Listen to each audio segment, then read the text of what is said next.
Afternoon, everybody. Okay, I'm a little bit early, 5 minutes early, so I'm just waiting for somebody to come on, see that they can hear me okay, and everything is okay.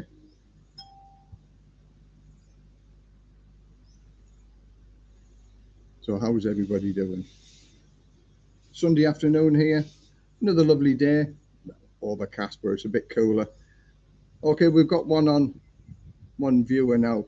Can you hear me okay? Is everything okay? The visuals are okay, the sound is okay. Just put a yes in the comments if you can hear me. That would be grateful. Thank you very much.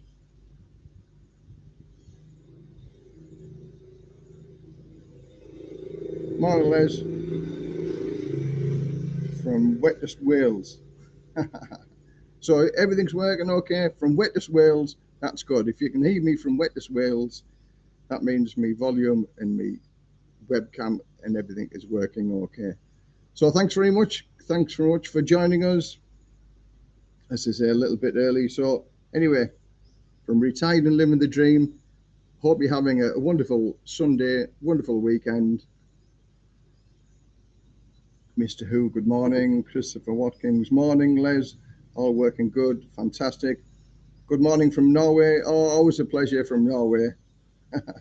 Peter Phillips, morning. One day soon, all fine, Les. Thumbs up. Great, great, great, great. Now it's been an interesting week this week. Um, I've had lots of questions to answer. This is why I've done this video, because I must have had lots of emails and questions this week. It looks like there's a busload of people come to live in Thailand. I don't quite do bus tours yet, but but I help people along the way for getting here, visa advice and things like that, accommodation. I can point people in the right direction, which is always good. Now, as I say, I've had lots of questions this week, and those people that have seen my last video, I wouldn't say it was a negative video, but I've had quite a few interesting comments, should I say, from that video, because I talked about what's going on in the Western world, America, Australia, England, and I'm a working person. I've always been a poor person. I've always been a working person, and I never aspired to be rich and wealthy, but it just appears this is why my retired and living the dream in Thailand is probably pertinent into this, because of what's going on in the Western world. Who wants to escape that? Who wants to get away from that? The crime, the corruption, the where's the good times? Where's the good times? I remember as a child watching TV adverts for about America with their big house, their big car, their big refrigerator, and like living the dream. And everybody wanted to do that. Now, in my childhood growing, I always remembered sort of good time. Everything was good. You know, my mother and father, we moved from a not a very nice area to a better area. So everything improved. And now all I see is that everybody's struggling. Everybody that's struggling to make ends meet. And it's just like, there's got to be a solution to this. At the minute, remember, we all remember austerity, 2008, yeah? Put your hands up if you all remember that. And okay, it was a big thing, but it wasn't caused by the ordinary working people. It was caused by the financial crash. And everybody suffered from that. And now here we are, 15 years on, and we're still struggling. Where's the good times? Where's the happy times? Where's the having enough money every month to live on? And I've got to say, Thailand for me is that happy place. Thailand for me is that wonderful place. Thailand for me is not crime ridden, drug ridden. Okay, it's corrupt, but Thailand sticks his hand up. It's corrupt, but it's corrupt in a sort of better way than the corruption in England or America or Australia. You know, whichever country you're living in at the minute, you know what's going on.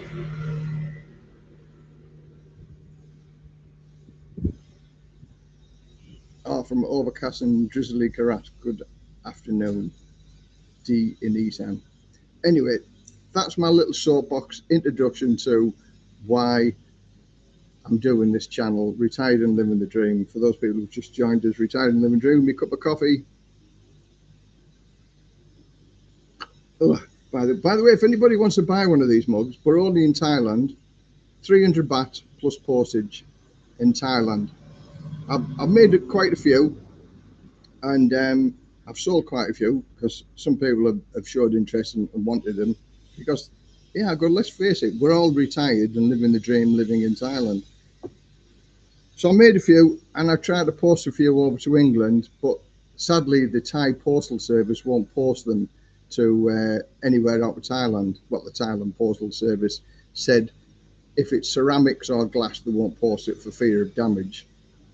So Kerry and Flash are the only people that will deliver it around in Thailand, which is good. And the delivery is only about 50 baht in Thailand. So 300 for the cup. If you get two, it's 500 plus 50 baht delivery. As easy as that. But they are good. I like them. But then I'm going to say it's good, isn't it? So anyway, let's get on with it. Let's get on why I've had so many emails and comments and stuff like that about coming over here to Thailand. Visa, always a touchy topic, but visas, for those people who are scared of visas, don't be scared of visas coming over here. You can get anything and everything. There's magic wands flying about all over the place here with agents and stuff like that. No matter what problems you've got, unless you're a criminal, that's probably the hardest, or you've got a criminal record, then you can run into a couple of problems, but even then can be fixed. But visas, don't worry about visas. There's a workaround for visas if you haven't got the income, if you haven't got the money in the bank. All legal, all above board, and all can be done easily over here. Obviously, the more problems you've got, the little bit more money that you pay, but in reality, the most that you'll pay for a visa is 38,000 baht, and that will get you 15 months of living here on retirement visa. The only stipulation to that is that you have to be over 50, which is, let's face it, there's very few people can retire actually under the age of 50, even more so now. So anyway, that's the visa. That's the visa one sorted out. And for those people who watch my videos, because I've just got my marriage visa renewed, it actually is renewable tomorrow, the 31st. But I always go a week early to the visa place. And this is one of my biggest pieces of advice. Don't leave it to the last minute to resort or redo your visa, because if something comes up and the immigration want more information, you're cutting it very fine. So I always go a week. And this is my 5th year for my visa. And those people who followed me, every year we've had problems. But I've got to say, this year, my 5th year, excuse me, we had no problems. It went through the first time in 5 years that it went through with no hassle. But I'm saying no hassle, but I'll come on to that a little bit later on, because although it wasn't hassle, my wife got told off because of me and our landlady. So, but it was quite funny. And when you hear the reasons why she got told off, it's laughable, really. But the marriage visa, the most times we had to go back to immigration over the 5-year period that we've been married was 6 times. Then we whittled it down to 2 times last year. But this year we did it in one go, which was fantastic. So we had all the paperwork, we had extra paperwork. So if you asked for anything, it would cover everything. We sort of thought of everything that she could possibly ask for, and anything she did, like, there it is. So paperwork wise, we'd cracked it. But the 2 things that my wife got told off for, the landlady has to give her ID card and sign it, that she signed it. Now, when a Thai gives an ID card, it's supposed to be the front of the card and the back of the card. Our landlady only gave the front picture of a card and signed it in black ink. So the immigration officer said, it has to be both sides. She should know it's both sides. So you need to tell her the next time, tell our landlady the next time that she has to give both sides of the ID card, and she has to sign it in blue ink, not black ink. Just pull it at the front there, Ploy. Are you going out, are you? Okay. Yeah, live stream now. Just pull it over here on the front gate. Give me 2 minutes. Two minutes. My wife's just come back from the market early. I'll just move the car so she can get in.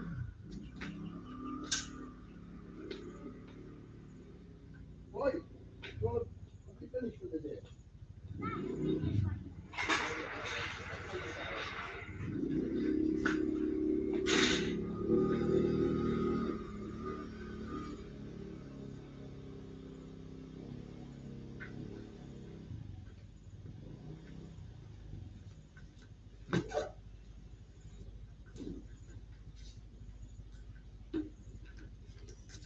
This goes to show we're live.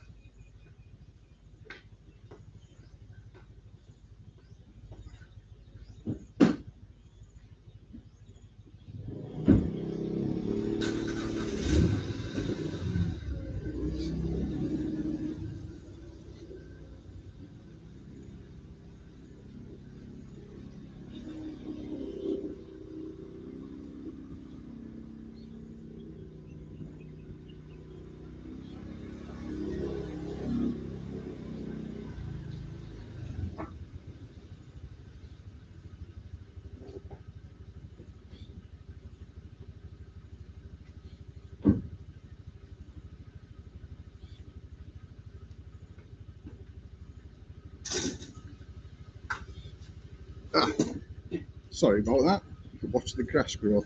Yeah, my wife's just come back from the market. I don't know why. She's early. She's usually back in about 6 o'clock.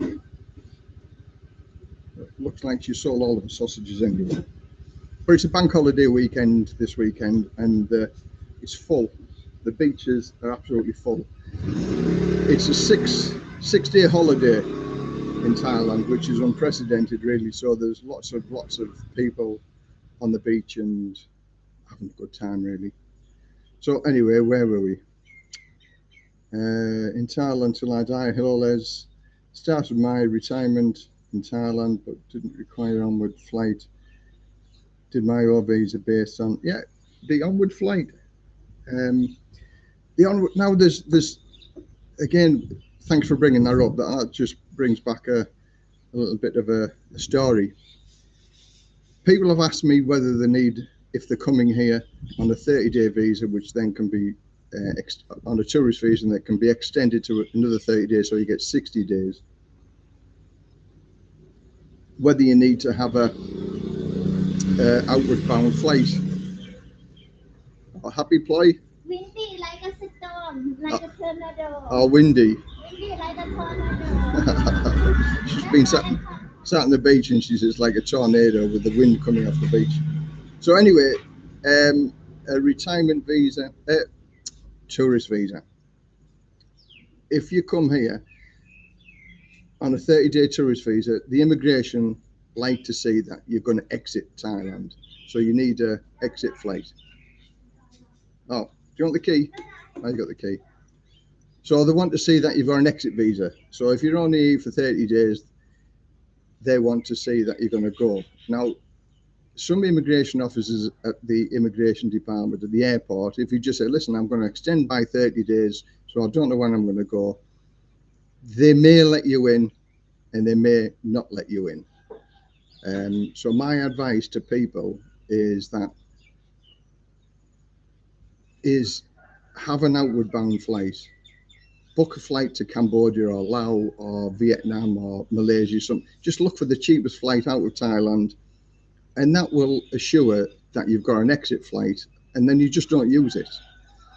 But what's happened, because I've had certainly one guy who emailed me, he got to immigration and they refused to let him in because he didn't have an outward bound flight. So the way they would let him in is if he booked an outward bound flight, but not from like the Skyscanner or the various cheap flight sites that you can go to. You had to book direct with a flight like AirAsia or whatever it was, and that's much more expensive booking direct with them than using like the bucket seat companies, the Skyscanner and stuff like that. So that's the risk that you can have if you're going to go down that route. But if you're prepared to take that risk, then do. But I think for maybe between $35 and $55, it assures you that you can come here. And if you want to come here and you want to go for the retirement visa, then you just tell immigration that this is what you're extended, that you hope to do, is to come here and retire and go for the visa. They might let you in, but they still could insist on asking you to book an outward bound flight. So that's the risk you take with that. But I say that guy says he got in with no outward bound flight, so well done. Maybe it's been a little bit more relaxing, I don't know. But that's the risk that you can run with doing it that way. Les, were you affected by the flooding that I seen on the internet about 10-15 days ago? No flooding at all here. I hope you got the name of the immigration officer who dealt with your visa renewal in the first visit. Maybe you can ask for the schedule next year's renewal. It's the same. It's been the same lady for 5 years. Same lady. Oh yeah, and I didn't finish that story, did it? She told Ploy off to tell the landlady off because she signed it in black ink instead of blue ink. And the second problem that she found, even though I give them bank statements, a year's bank statements, and a letter of guarantee from the bank to say that these bank statements were genuine and official from Bangkok Bank, they wanted to see my passbook. Should have been updated more often, she said, because she wanted to see the same amount of lineage type of thing, you know, for every transaction in and out in my bank book. But we do everything online, and we only draw the cash once a month, and we pay everything else online. So I tried to argue with a woman, but my wife was like, shut up.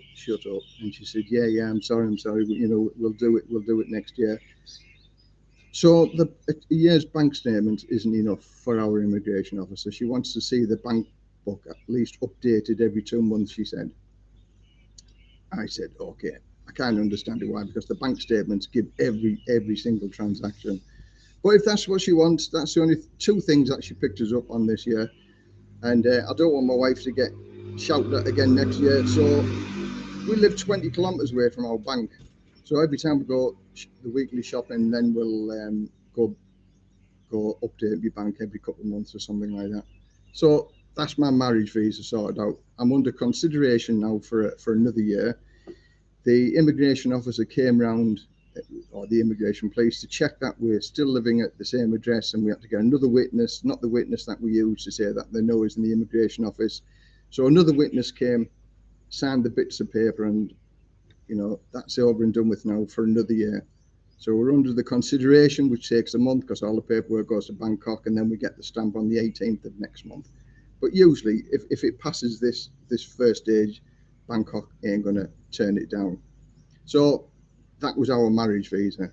And the marriage visa is much more complicated than the retirement visa, which is you're in and out in 15 minutes. Okay, sorry, that was a little bit winded and broken because my wife's coming back. But we're back here now for full time. Your house looks very nice. Thanks very much. Wow, the weeds have grown up. You maybe see a few more in the front. I did all the side the other day, picking all the weeds out, and it's just like today. Today's flown by because I've got a like a sat nav system built into the car, and the maps are very slow. So I've just spent 2 hours trying to update everything because it takes maybe 5 or 6 minutes for the maps to load, and it's just so that's what I've been doing. So that's why I've rushed around a little bit before we got to the live stream. I don't know how I managed to fit work in, you know, because some people say they're bored. My days are full every day living here, and I love it. I love living here, and I love being retired. Right, immigration office only, small office. Oh,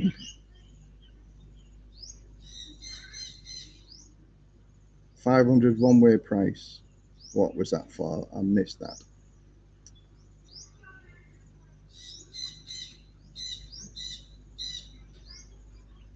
Okay. Yeah, now I've seen some arguments in the John TM office.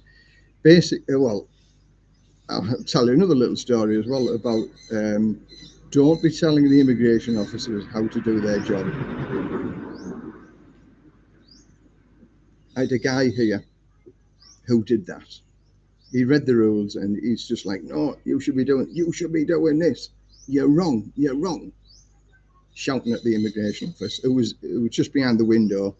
So next thing, the woman said, come here. And he walked into the office. He was escorted into the office. And this guy's wife said, oh, look, he's getting somewhere. He's never done this before. You know, he's going in the office. They must be listening to him. And he came out with it with a long face. And they'd given him 7 days to get out of Thailand and go apply for his visa outside of Thailand. They refused his visa and basically shouted at him, don't you be telling us what we should be doing. We are the immigration office, not you. So they'd give him 7 days to get out. So he had to go to Malaysia, start his visa process again, and then come back in. Stupid man. Stupid man. Another one in Pattaya, John TM, arguing with him, I want to see your superior. And the guy said, I am the top guy that you need to see. And he said, I've refused your visa.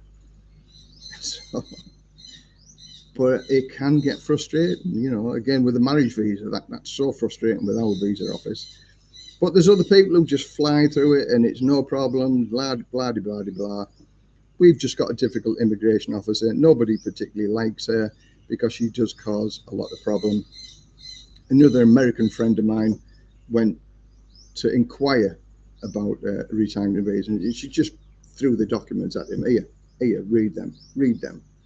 You know, so he wanted to ask her various questions, and she said, just read them. So, anyway, that's the visa sorted out with. Right, the monthly income required in Thai baht. Visa sounds like a real hassle. A1 marriage visa in the Philippines. Yeah, I mean, there's people I'm talking to at the minute have looked at the Philippines and look at Thailand, and they've chose Thailand. They had a big list. They've been researching for 2 years, and they're going to come to Thailand because they've weighed everything up. Swings and roundabouts, I think, within Thailand. A couple of people have said to me, it's more friendly over here in Thailand than the Philippines. One guy went over and he lived there for 6 months, and he said in Thailand, he said I could leave something in my front garden for the 6 months I've been away, come back and it'll be still there. He said in the Philippines, if I left it in the garden all night, get up and one, it's gone. Now I don't like crime.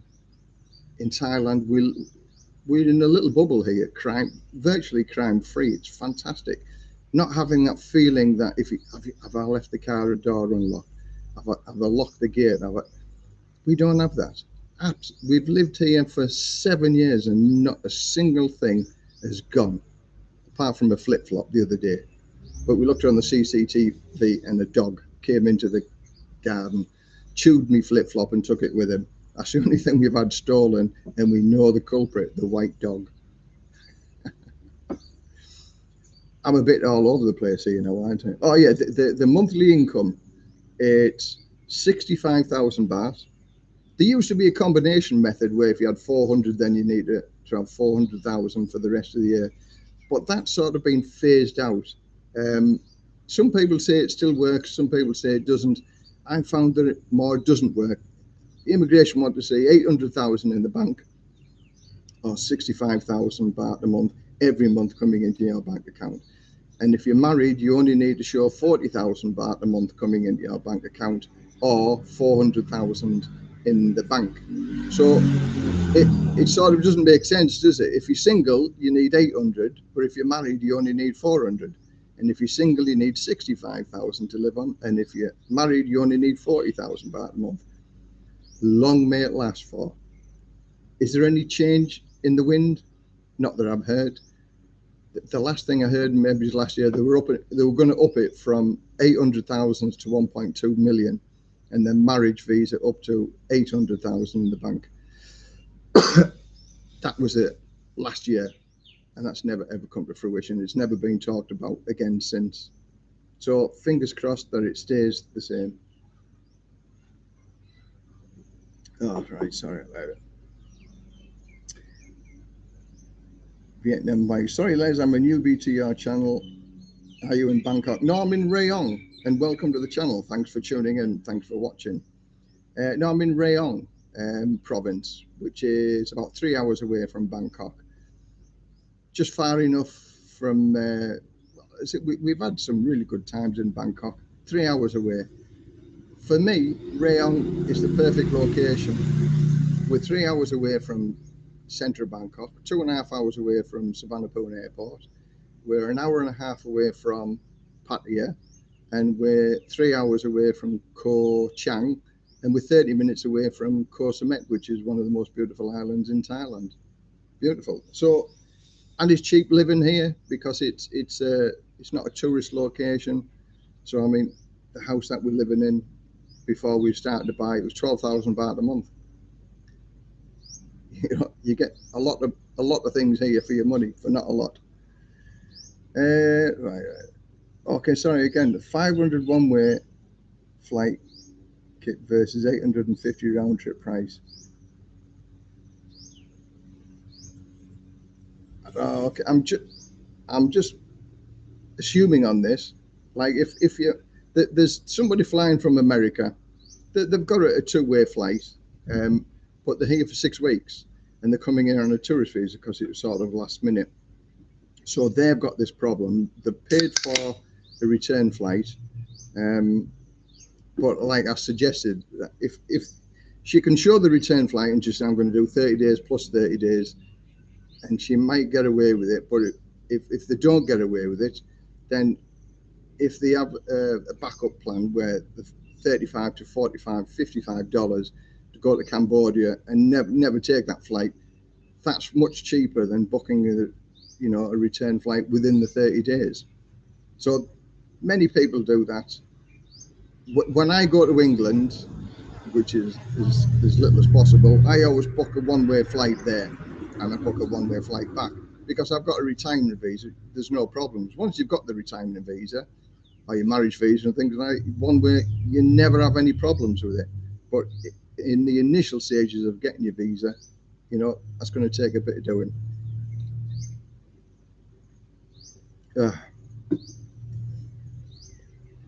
Be aggressive to staff and ended up, one guy was told to go to the airport this afternoon as I'm deporting you.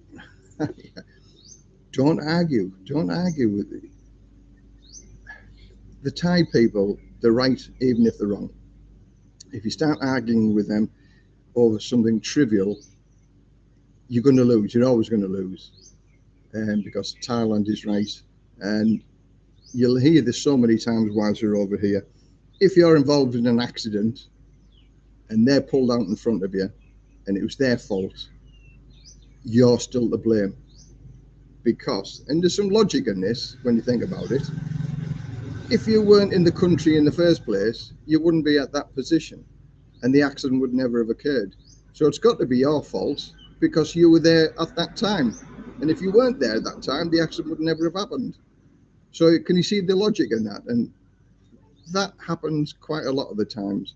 And invariably, the foreigner ends up paying, even if it isn't his fault.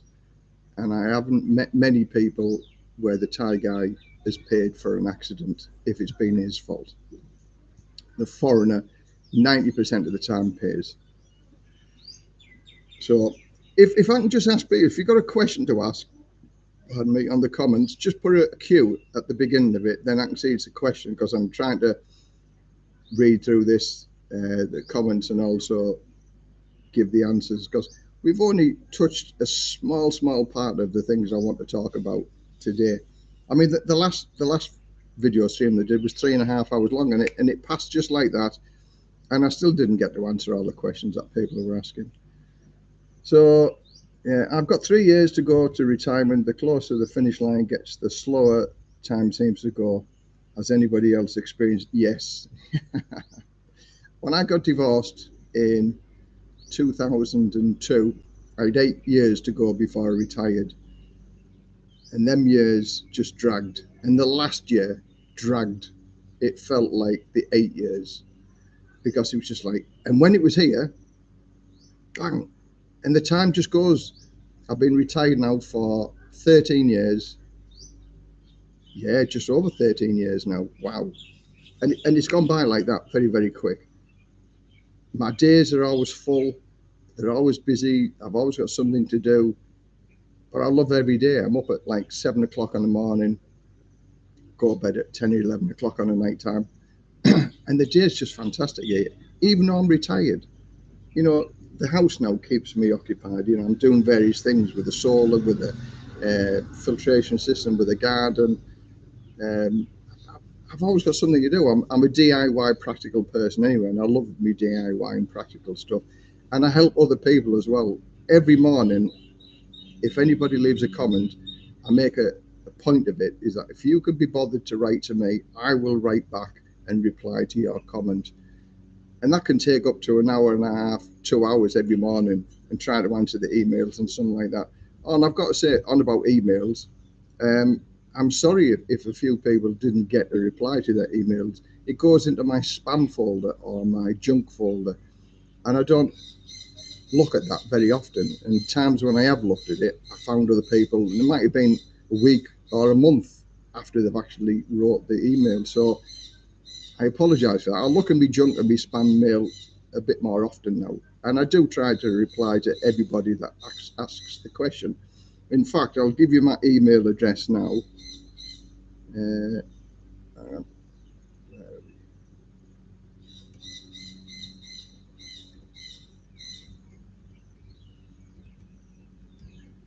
58.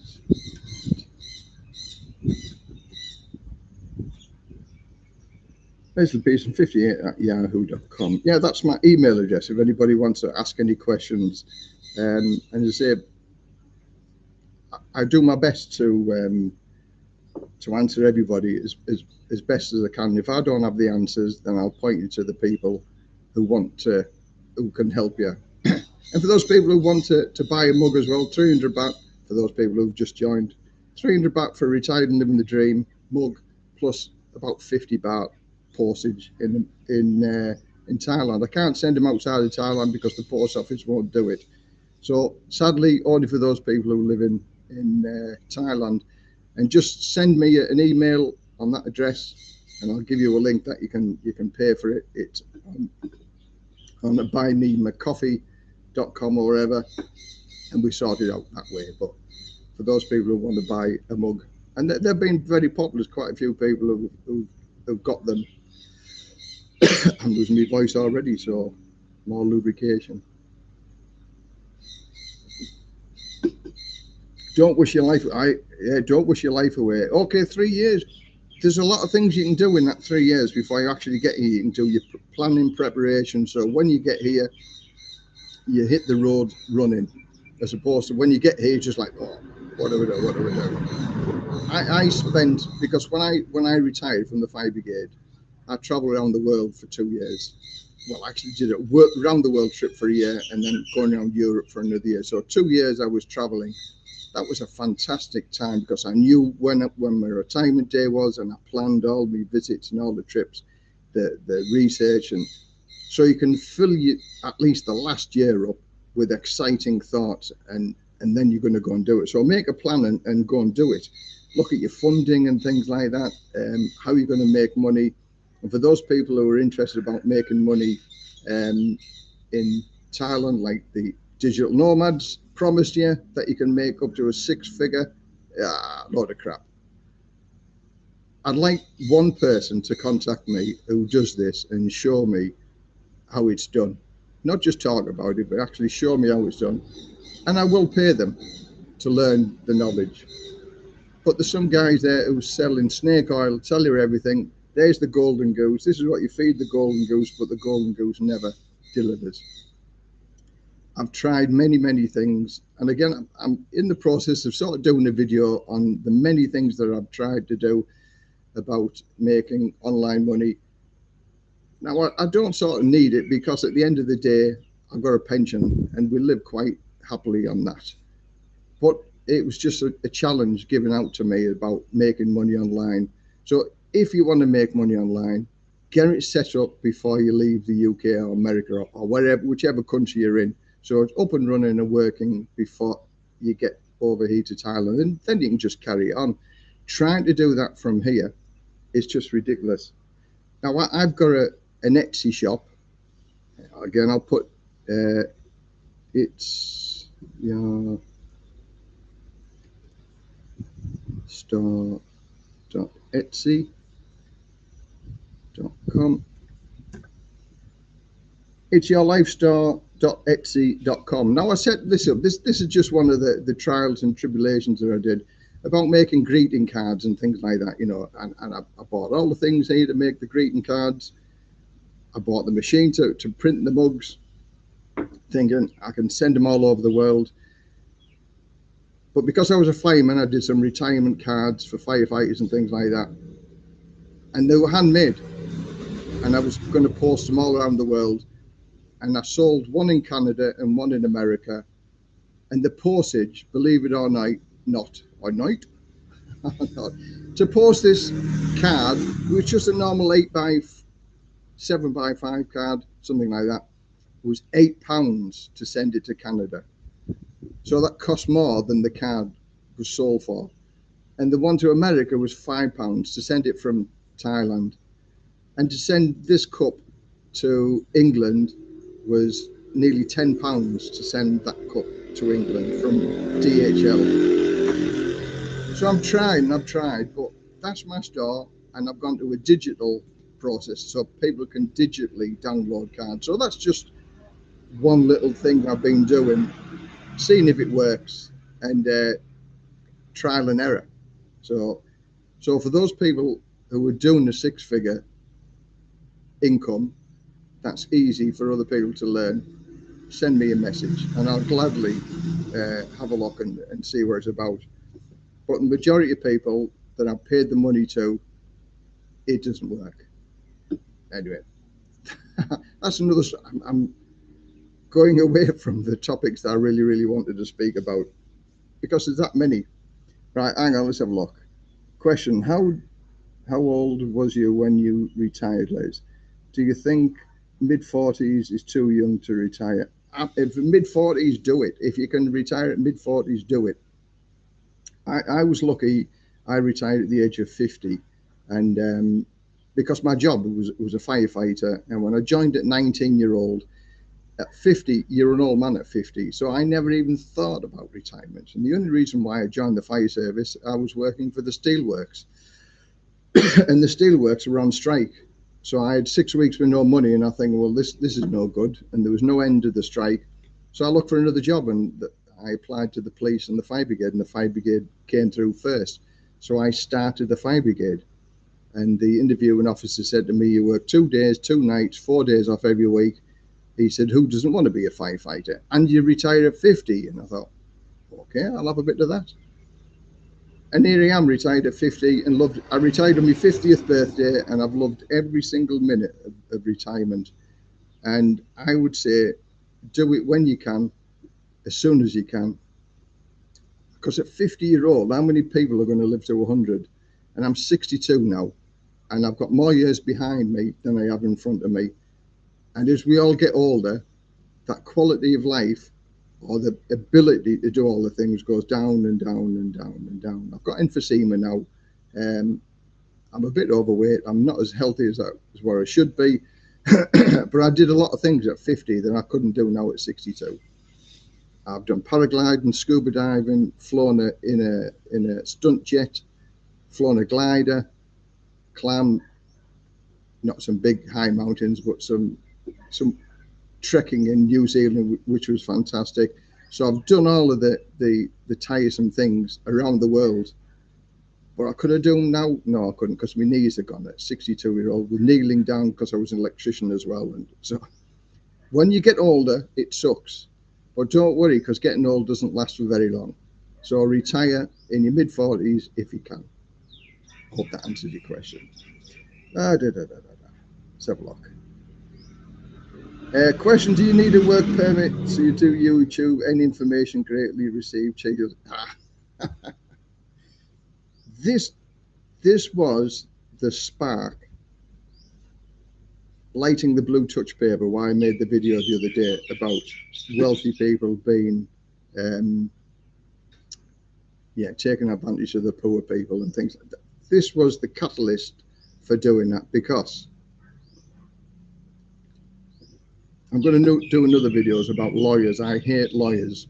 Lawyers are legal criminals. They have a legal bit of paper to rob people. And I don't know the question about, do I need a work permit to be a YouTuber? And to one lawyer who's on the channel says, yes, we do. We need a work permit. And I can see what he's saying, and I can understand what he's saying. And technically he's correct in what he's saying, but it's such a grey area. I don't know any single YouTuber. I've got 8,000 subscribers. There's other YouTubers I follow, have 150,000 subscribers, and they don't have a work permit. So I'm really, really small, really small in comparison, and I make next to nothing. I make about $100 a month doing my YouTube, and that's with 8,000 subscribers. But by the time you take your subscriptions out, then I have to pay for music and stuff like that, and for no problem. Okay, okay, no problem. Going on the motorbike? Okay. See you when you come back. Be careful. Bye for now. Because he's strong in tornado again on the sea. Okay, okay. Like a tornado.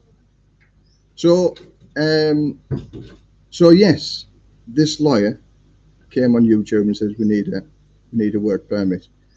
Now I always tell people that workarounds, and there are always I would never do anything illegal here in Thailand, because I love Thailand. I don't want to be thrown out of Thailand. I bend the rules like many other people bend the rules here, but I don't want to break the rules. So if I needed a work permit, I'll get a work permit. Anyway, I applied. I asked the question, what do I need to find out about getting a work permit?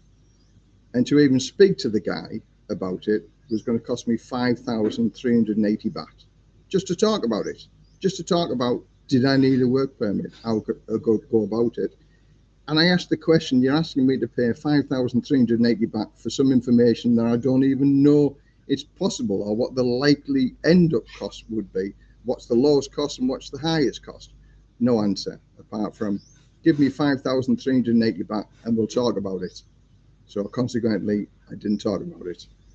And there's nobody, and I've looked and I've researched, and although it says technically you should have a work permit, but there's no grey area, and I'm so small, and I'd agree to pay taxes if I earned enough money to pay taxes, but I'm already paying taxes to YouTube anyway. So that was my little about a lawyer asking for 5,380 baht just to talk about it. Okay. Anyway, that was that. So that was my YouTube work permit. Yes, and I'd still look into it. If somebody comes across with an answer and says, yes, you can do it this way, I'll do it that way. I'll do it the legal way. But there's nobody come up with the right answer. Nobody has got a definitive answer. This is what you need to do. Because if you're opening up a Thai company, you've got to have 4 workers for you. Well, YouTube doesn't pay me enough. So how can I employ 4 other people? Anyway, that's that.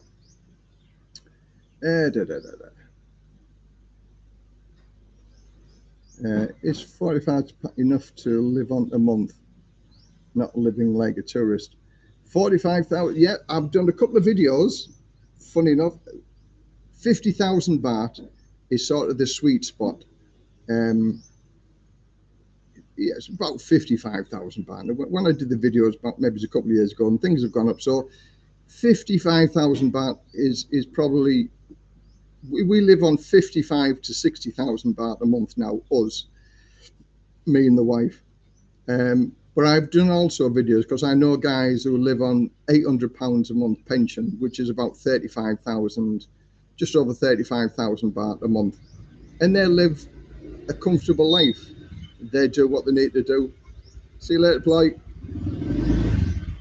You're past there, okay? Okay. See you later. Wife's just gone to visit some friends because I'm on here. Yeah, so 35,000 is plus 45,000. Yeah, you can get accommodation here for about 6,000, 6 to 10,000 baht. So that still leaves you 35,000 baht a month to live on, which is easy, which is like £800 a month. Yeah, it's possible.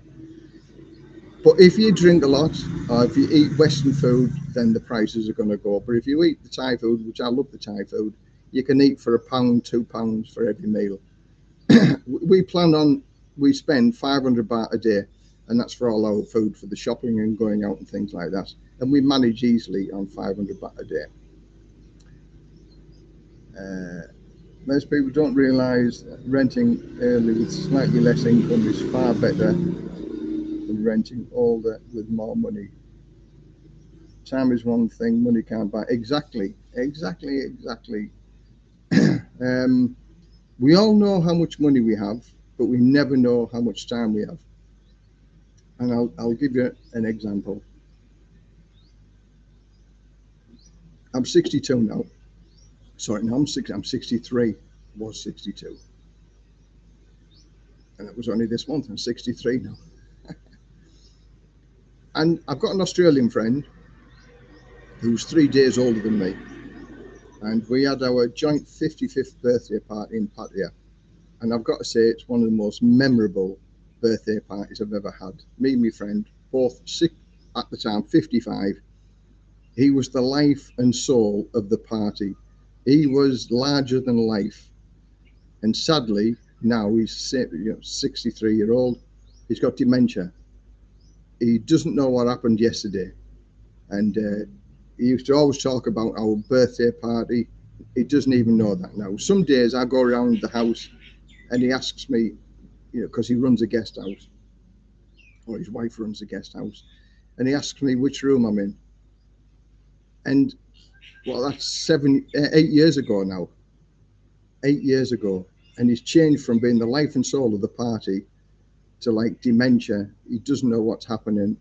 And it's sad to see, because we never know what's around the corner. When he was 55, no signs of dementia at all.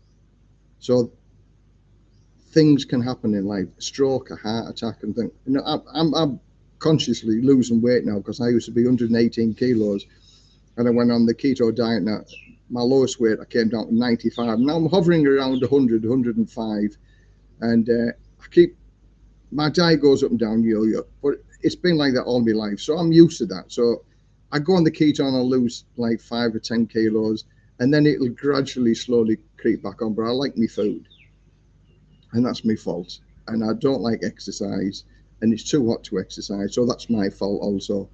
But I'd still sooner be 18 kilos less than what I used to be than I am at my heaviest, at 118 kilos. So retire when you can, for as long as you can, and stay healthy in your retirement, because there's plenty of things you can do.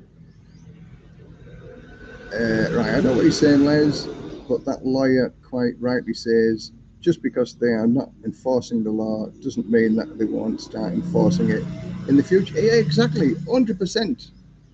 100%. I'm not saying he's wrong, but I'm just saying it was a little bit cheeky, I think, charging me 5,380 baht just to talk about something.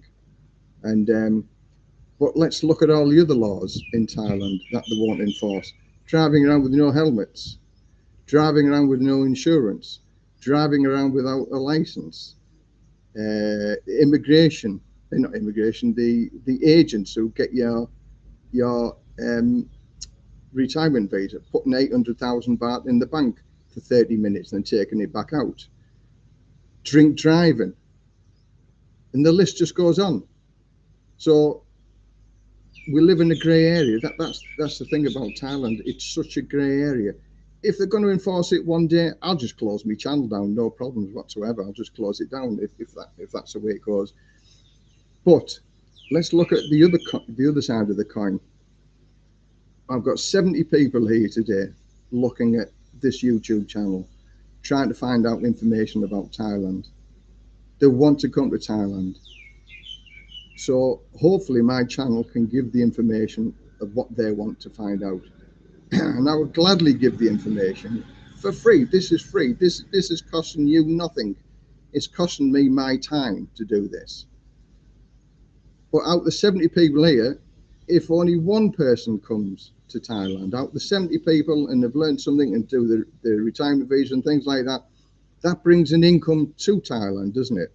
So look at all of the positivity that goes out of Thailand. All the YouTubers who are talking about Thailand to draw people into Thailand. That's got to have a worth also. So those people, you know, Thailand is getting all of this free advertisement for people to come to Thailand. So there's got to be a little bit of give and take. If the stroke of a pen that says all YouTubers are going to stop, wow, will that stop the income for Thailand? Because people will just say, okay, it's become more difficult to live there, and people will say that. You know, it only has to do a little thing. 300, look at the stink it caused when they were going to charge another 300 baht for entrance tax to come in. The Thai was buzzing all over the place on all the news channels. Oh, it's going to stop tourists from coming in for 300 baht, £6-7. It's going to stop people coming to Thailand. So I'd imagine now if they turn around and says like the top 50 YouTubers have been stopped because they haven't got a work permit. All that advertising that's just gone. That's my own personal thought about it. But like I say, if immigration tell me to stop it, I'll close it in a heartbeat and I'll stop it. Whereas many people look for the information on YouTube. YouTube is the second biggest search engine. Google is the first, YouTube is the second, and YouTube is owned by Google. I get $100 a month. Take all my subscriptions off and things like that, and it's next to nothing. Anyway, that's that. Let's have a look. What happens if you get dementia in Thailand and can't do the visa or take care of yourself? Now, I did a video, assisted living, where I went down to a nursing home or an assisted living home in Hua Hin. So have a look at that. That's had over 10,000 views on that, and all good, positive feedback from that. There is ways and means. If you've got dementia, in fact, I'm going to do another video next week on an alternative way. If you don't want to go down to an assisted living home, I'm going to do a breakdown of a cost, how you can buy a condo legally and have a carer that will take care of you in this particular condo that I'm going to go film next week. And you can get a carer 24 hours a day for 20,000 baht a month. So if you've got no rent to pay because you bought the condo, you're paying somebody 20,000 baht a month to look after you for 24 hours a day. And if you want a nurse to look after you, a qualified nurse, that go up to maybe 40 to 45,000 baht a month to look after you if you've got dementia. If you've got dementia, there are processes that you can do that, as long as you meet the financial income coming in every month, you've got no problems. Your retirement visa will last until you die. So don't worry about getting dementia in this country. If you've got dementia in this country, the standard of care over here is far, far better than you'd get in the UK or America or Australia, and far, far cheaper. And you'll see that in my next video.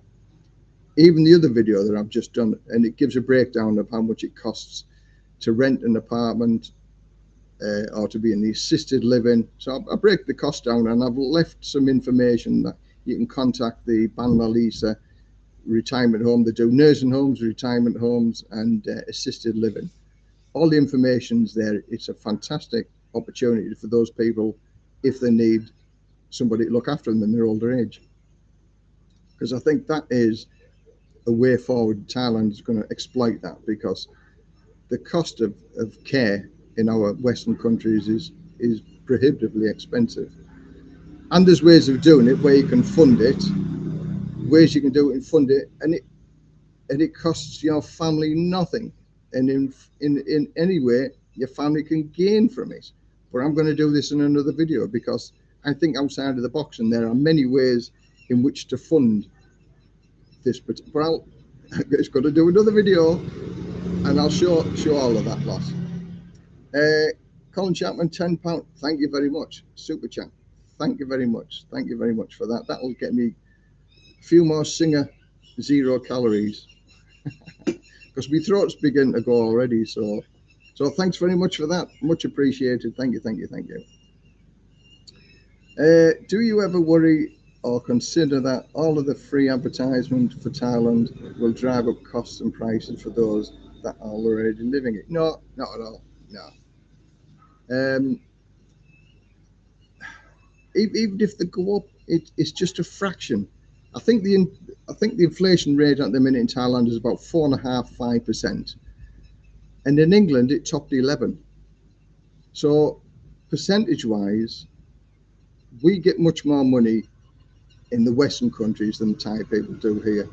So our percentage rise, if you take 5% of, say, $100,000 or something like that, compared to 15,000 baht a month or something, the percentage-wise, we're always going to be much better off than the Thai people. That's why living in Thailand is such a cheap place to live, because Westerners, our money goes a lot further here.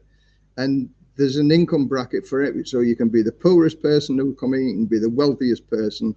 And in my mind, there's a band level for every income, whether you just on, like the guy mentioned, 45,000 baht a month. I know a guy that's on 180,000 baht a month, and he lives like a king over here on 180,000 baht a month. So there's income levels, and the 45,000 baht helps support the street food, the Thai people, the Thai markets and things like that. Whereas the wealthy people will eat in the wealthy restaurants and things like that. So they help support the higher end. So there's income brackets and spend levels, and Thailand is a place for every budget. Again, but that's my seeing. I would never go and eat in a very, very expensive restaurant, and I would assume that the person who can afford to live and eat in these very expensive restaurants won't sit in a plastic chair eating street food from a market. But that's my thoughts. So no, I don't think it's going to drive up prices at all. Thailand still wants tourists coming over here. It's a bit off topic. Did you put the insulation in your loft? Thinking about doing it, but wonder if it makes any difference. Yeah, I put the insulation above the bedroom in the loft, and it. But now we're in sort of a cooler season. The house is cooler anyway than it was. But I bought a little thermostat, and it actually only drops it 1 degree, because we've got the insulation underneath the tiles, the foil, which reflects a lot of the heat anyway. So then we still have a heat barrier underneath that. So then I put the insulation on top of the ceiling, and that stops it. But what I'm also going to do is get some fans and mount them in the ceiling to suck all of that warm air up. It's sort of not putting a whole house ventilation system in, but I just want to try and get at least a 2 degree difference from the bedroom to the rest of to the bedroom next door, which hasn't got any insulation above the bedroom. But I've got to say, with the insulation that I put in, it drops it down just 1 degree, which isn't a lot when all's said and done. Is it worth that amount of money? I still think yes. It's got, because it's given a barrier, so it's got to be worth something. But now we're in the cooler season. Our electricity bill this month was 550 baht, compared to the highest in the hottest season, 750. So 200 baht difference between hot season and cool season, and we don't use the air conditioning, we just use the fans. So that I would still say the more insulation you've got, the better it is. But shading the side of the wall of your house also stop the breeze block or the blocks from sucking all of that heat up is brilliant. That's the way to do it. Oh, Bad Brad, thanks very much for the donation, much appreciated. I can get some more of them as well now. Thanks very much, much appreciated. Thank you very much. I hope you find the information helpful. And again, me email address is on there. If anybody wants to ask any questions, feel free to ask, and I'll answer as many questions as I can. Thanks very much. Actual food price inflation in the UK is about 25%. Wow, don't I know that? 12 actually interest from my bank account, but tax on it. Yeah. Food over here is so cheap because I like Thai food and we eat a lot of Thai food. But occasionally, like when we went to Pattaya, I'll eat foreign food. I had an Indian. I really fancied an Indian, and nobody does Indian food like an Indian. And there's so many Indian restaurants now in Pattaya. But would I go and eat in one of them? Well, I don't know. But where you see it in the food court on the bottom of Central, you see them actually cooking, and it's pristine. It looks very clean and it looks super smart. And you're not going to get anything that you shouldn't be getting when you eat in there, and it's very reasonably priced as well. So that's if you want some food, any food, just go to Pattaya, and it's anything and everything is available in Pattaya. But when I'm here, back in my own house, I eat Thai food all the time. And the only time I eat Western food when I'm on my keto, because I cook it myself, because my wife, she likes it when I'm on my keto, because then she doesn't have to cook food for me, because she likes hers with sugar in, and I don't have sugar in anything. Right, what interest rates can you get on savings in the Thai banks? A simple answer to that one, I have no idea. I don't have savings. The money comes in and the money goes out. I just live on my pension every month. The only savings I have, and that's not a lot of money, is in a bank in England, and that's my emergency fund, if you like. But what interest rates you get around here, I'm not fortunate enough to have a lot of money in the bank, so I don't know the answer to that one. I live on my money every month, my pension every month, and we sort of, it's enough for us to live on. And I'll be a lot happier when I get my state pension, because that will give me another 45,000 baht a month, or 35 to 45,000 baht a month, and that's just spend money. That's just go on holiday money, and I'm looking forward to that. But I'm not looking forward to being 66 to draw it. But I'll look forward to spending the extra money, and I am going to spend that money on holidays and things like that. When I die and I'm on my deathbed, I want a head full of memories and a bank book with 0 in it. I've got a friend who's got a bank book full of zeros, but no, he hasn't been anywhere for years and years and years. And he likes it, but he's got nobody to leave the money to. And I said, put me on the list of people you're going to leave your money to, because I'll spend it for you. Fill your head with memories. Fill your head with memories, and then you've got something to die with. But if you've just got a big bank book full of zeros, other people are going to spend it for you anyway.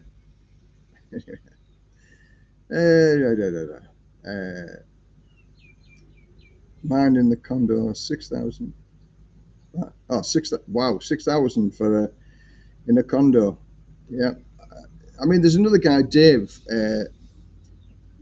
His bill that I talk to, he does a lot of live streams, and his bill is about 7,000 or 8,000 baht a month. That's a lot of money.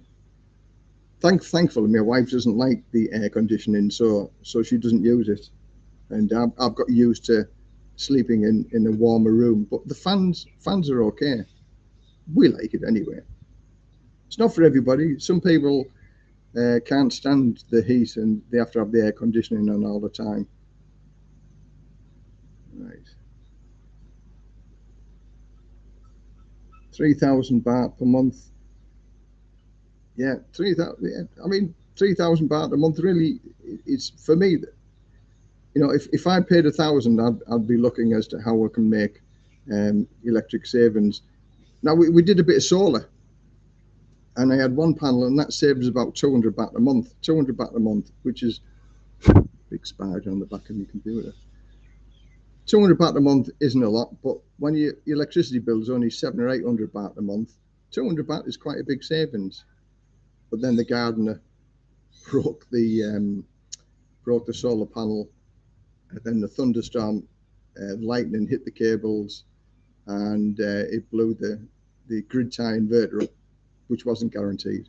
Anyway, but that's another story. But I like playing around with solar. I think solar is the way. But if I had an electricity bill of 6, 7, or 8,000 baht a month, I'd be seriously looking into solar for that, to at least recoup some of the money anyway. Keith Outdoors patio. Paint the roof white. That will keep the house cool. If you put hand on, yeah, white. Yeah, you can get sun reflective paint. That's what we've got on our house. It's sun reflective paint. Although, because we've got this big canopy here, you know, this on the morning, the sun comes up over there. So by 10 o'clock, the sun's above the roof. So this is the perfect place to sit all day because it's in the shade. And our roof extends over most of the house, apart from at the side of our house there. The wall gets a bit of the sun and it warms up. So shade your walls. If you can shade your walls, that stops the heat build up in the bricks, which is like it sucks up that heat and it just transfers it into the house by radiation. So insulation, I would say for any house, if you can. It's bank account rates. What's the best bank? There's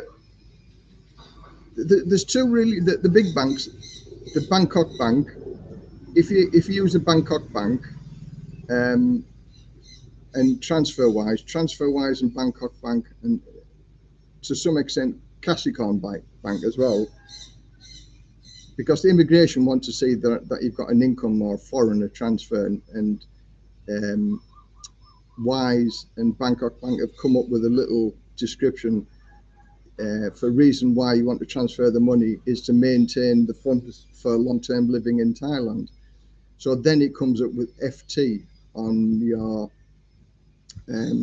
bank book, financial foreigner transfer, and that's what immigration want to see. So Bangkok Bank, I would say, is number one. Kasikorn is number two, for ease of getting your visas and things like here. Most visa agents use the Bangkok Bank. But Bangkok Bank, Kasikorn Bank, about the same. Where did I meet my wife? I met my wife in Pattaya on my birthday a number of years ago. As I say, I wasn't looking for a girlfriend. I was all prepared to go to Europe because I didn't have a girlfriend then for 9 months.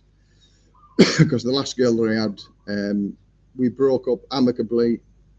She went off to America, and I just bummed about around Thailand for a while. And I was going to go travel around Europe in a van with a mattress and a porta potty and just spend 6 months of the year in Thailand and 6 months of the year in Europe. And then I met Ploy totally by accident. We met, and from day one, I knew she was the girl because she was a fan. She doesn't lie to me. I don't lie to her. We got on famously. We got on really, really well together. And I trust her 100%. She trusts me 100%. It's a rarity. And it was just purely by chance that we both met when we did. It was a 1,000,000 to 1 chance that we were going to meet. And it just clicked. And here we are 7 years later. Don't regret a single thing. And I have to put off my van and my mattress and my porta potty. But she's a lovely girl. People, there's a lot of bad stories about Thai girls, and I've got to say, my wife Ploy is the exception. She's one of the nicest people you would ever wish to meet. And I hope everybody that comes to Thailand meets the perfect girl. But obviously also be wary, because there's lots of people lost a fortune here. But there's no need to lose money here. You can protect absolutely everything over here if you go the right way about it. You can not lose anything. Right, let's have a look.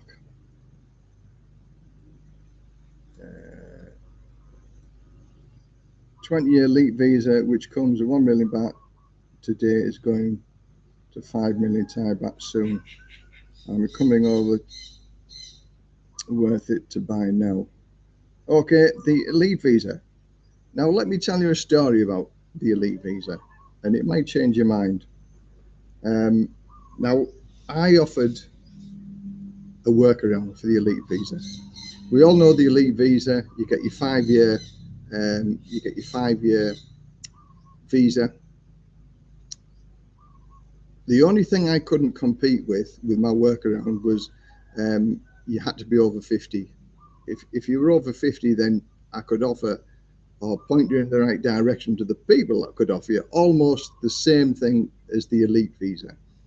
And let's say that the 5-year elite visa is 600,000 baht. You pay one time and you never get it back. But with my workaround, you didn't have to pay the 600,000 baht, and you didn't lose any money whatsoever, and you kept whatever money you put into it. If I put it, I don't want to give to. If you want to know about it, the way of doing it, send me an email and I'll tell you the way that I would suggest to do it. But it's a legal way, and the only difference is that you don't get the chauffeur-driven car from a local hotel to the airport, or from the airport to a local hotel. You don't get the fast track through immigration, but you never have to set foot into immigration. Well, sorry, you do have to. Even with the elite visa, you've got to go to the immigration office once a year, even though it's a 5-year visa. And you don't have to do your 90-day report, and somebody will do that for you. So everybody takes care of all the paperwork, and the total cost of this is about 35 to 40,000 baht for the 5 years, compared to the 600,000 baht. Now, that's because I think out the box, and I came up with this idea, and I talked it over with some visa agents, and they said, yes, it's possible to do it. And it worked. And the reason why the elite visas are being clamped down on now, although not many people say this, but this is my own thoughts, because originally the elite visa, and it's all to do with the Ruskies coming over here because they don't want to get drafted into the war, which I don't blame them. But the elite visa, you could have up to 5 members of your family. So if you paid 600,000 baht for your 5-year elite visa, you can have 4 members of your family on that elite visa. So then it doesn't become as expensive, and then it doesn't matter how old you are. And then it means you can come to Thailand and bring your family for 600,000 baht, and you don't have to worry about your visas for your family. Now, Thailand are doing away with that, or they're restricting that, because there's so many Ruskies have gone down that route, and they're bringing their families with them. Not that I'm blaming. If there's a way to do it, do it. I'd run away as well. I wouldn't go to war for the Russians to fight a senseless war, but that's my own opinion. So the Thailand elite visa, there are other ways of getting almost the same, but not losing that amount of money. So there are ways. I have many workarounds, but all legal as well, all 100% legal. A nice share in the canopy just from the neighbours. Unfortunately, had to move out due to losing the house, and out of spite, cut the trees down. New 20-year elite program, Thai baht 5 million. Yeah. Elite, I'll never ever go down I can't afford to go down the elite visa, but why would you want to throw that amount of money away when there's other legal ways of doing it, and you don't throw that amount of money away. If you've got the money, fine. But, you know, majority of people would sooner have or better spend that amount of money. And I'm going to say, anybody that wants the solution to it, send me $10. Give me $10. Buy me a cup of coffee for $10, and I'll tell you exactly how you can do it. And it'll save you millions of baht. Buy me a cup of coffee for $10. And I've had a few people who actually do it, and it works. And it's not against the law. It's legal, 100% legal. Question: when I return from Thailand, is a lot more expensive than a return flight to the UK. Is there a workaround? Right. Well, return flight from Thailand is a lot more expensive than a return flight from the UK. No, there's no way around it. It's strange, isn't it? It was cheaper for me to fly from Thailand to England.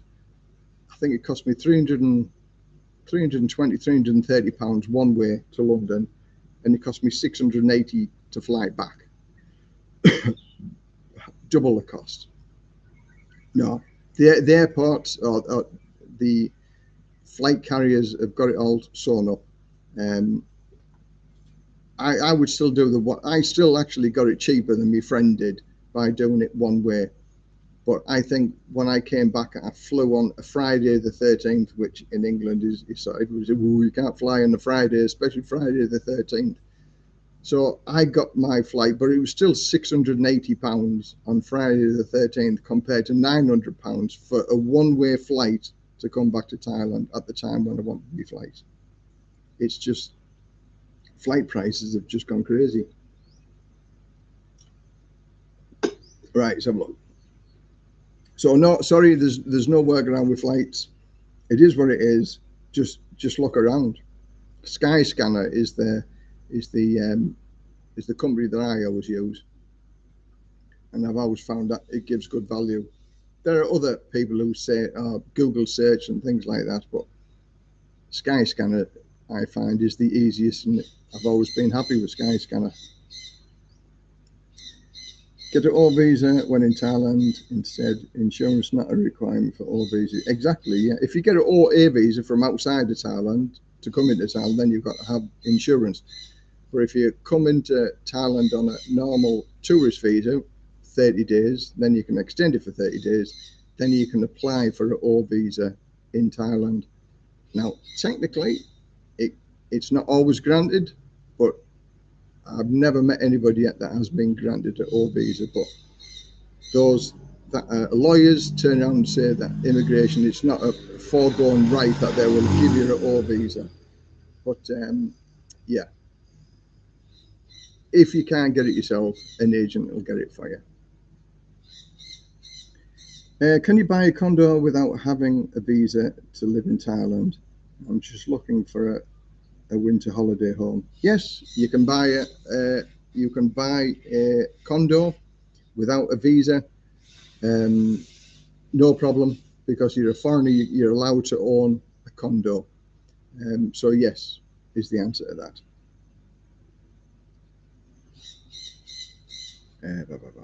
Thanks, Billy Bob. That was my thought. Need to spend $10 with Les. Thank you. Okay.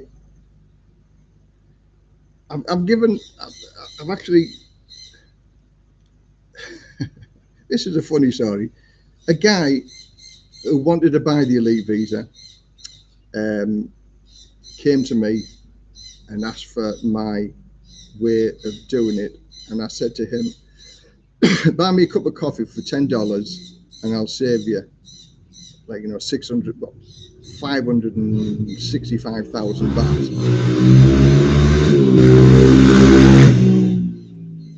And I said, if you don't agree with what I've done, don't pay me the $10. And then he just said, oh, you've turned into an e-beggar now because I asked for some $10 and buy me a cup of coffee, only if he was happy with the information that I give him, to save him 565,000 baht. And now I've turned into an e-beggar. Okay. Pay me the $10 or don't pay me the $10. As I say to people, I do like an hour consultation for $10. If anybody wants to ask the question, we'll have a face-to-face conversation, and you can ask wherever questions you want. And if you don't get the answers, you don't pay the $10. What's as simple as that? And by talking on here, many people know that I know what I'm talking about. I've been here for 11 years. And if I don't have the answers, I'll point you into the direction to the people that do have the answers. And I've got plenty of things like that. I've never been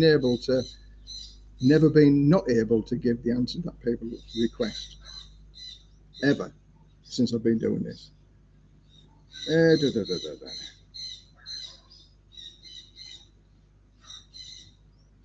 Yeah, cheaper flights from now. I live I live near Newcastle Airport. I'm only an hour away from Newcastle at Redcar, but it was cheaper, £200 cheaper for me to fly into London than fly into Newcastle, and it cost me, I think, £80.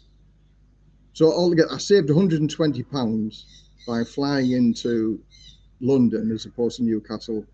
And it added 4 hours on extra to the journey. Now I was in no rush, so because being retired, you're not in a rush. It's just easy, easy.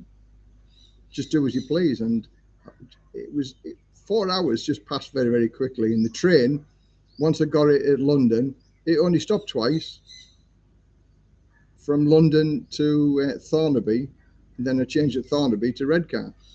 So it was beautiful, like coffee, sandwiches, very, and I saved about 120 quid. But from Newcastle to Redcar by taxi was £60. So I saved 260 quid. So yeah, I saved more than 120 quid when all said and done. But do whatever you want to do. I always look, if there's ways around things. For instance, when I came back to Thailand, it was £60 for the taxi from Redcar to Newcastle Airport. And I came one night earlier because I caught the train from Redcar to Newcastle because I got it on a bargain prepaid ticket, £5.75. I had a Travelodge hotel for the night at £29.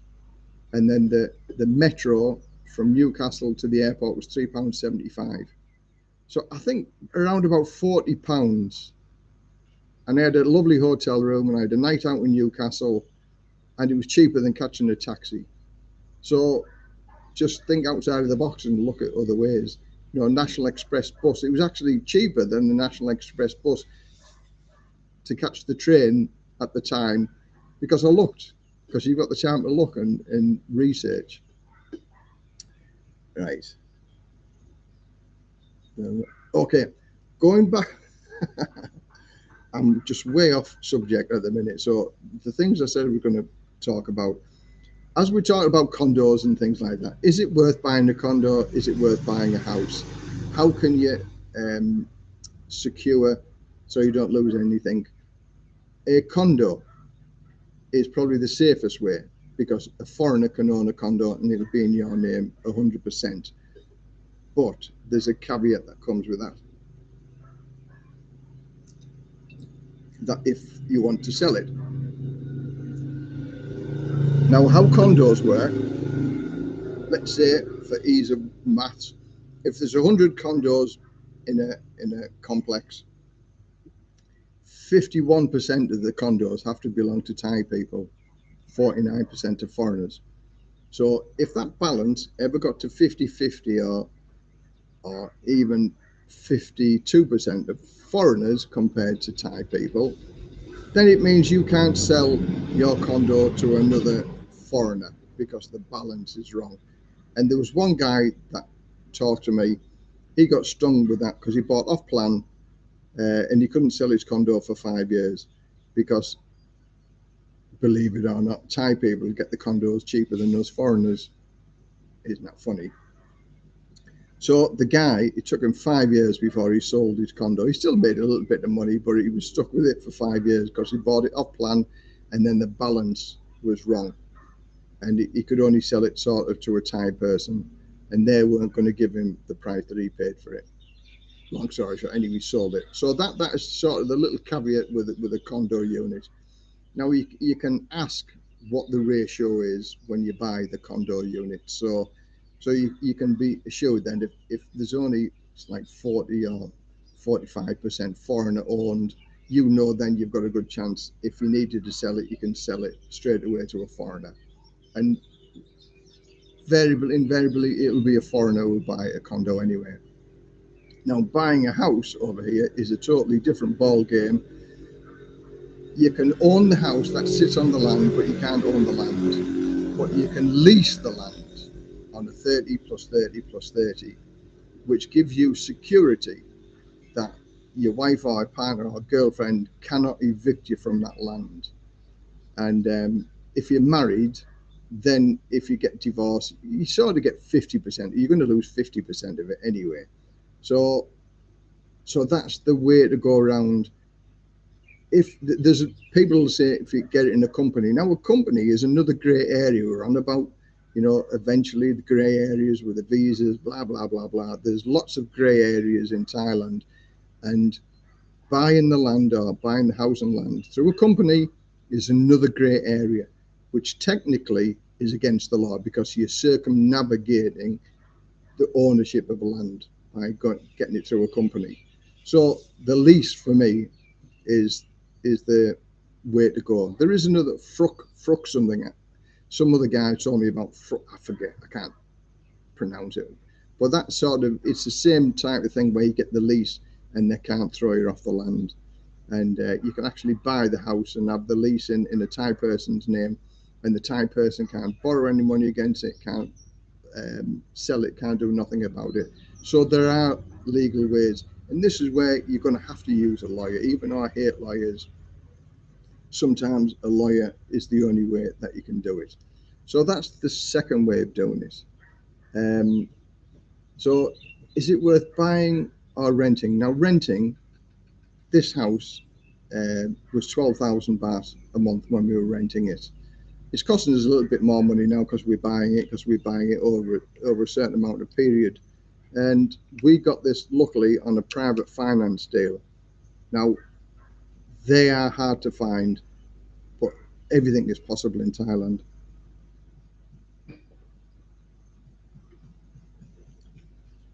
And I would say if you're young, early 50s, it's probably worthwhile buying a house because then as opposed to renting, if there's ways and means to do it, you can actually get your girlfriend to get the finance.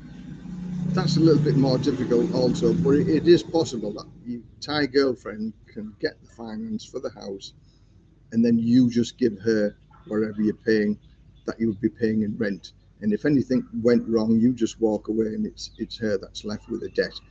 But only do that if you trust your girlfriend or your wife. If you don't trust your girlfriend or your wife, don't even think about it for anything. You can get a car in your name. That's the other thing that we're going to talk about in a minute is buying a car. There's a couple of ways you can do it. Again, your girlfriend can get the finance, and you can be sort of the guarantor that, and you pay the money finance for it. And there's another system called a rent to buy. Now, I bought my first car on a rent to buy system, and that was again run by a foreigner. The interest is much higher than you'd get from the banks or from the finance company from the garage, but it is a way that it's in your name and your Thai partner or girlfriend doesn't end up with the car because you paid for it. And is it worth the money? In my experience, yes, it was well worth the money because me and my first girlfriend, we had a big argument, and if the car was in her name, she could have just took the car and took everything and I paid it, and you get nothing back. So there are ways of buying a motorbike and a car through a rent to buy scheme, and that's quite popular over here in Thailand. And I would suggest anybody who wants to buy a car and they haven't got the cash to be able to do it on that, that's a good way of doing it. So that's another two subjects that I've managed to fit in. How many days can you over the 90 days without being penalised? My yearly visa is due about a week later and would like to do it in one visit. Well, your 90 days is your 90 days. They won't align it up to your visa. But if you leave it for more than 90 days, past your 90-day reporting time, they can actually technically throw you out of the country and ban you for 1 year.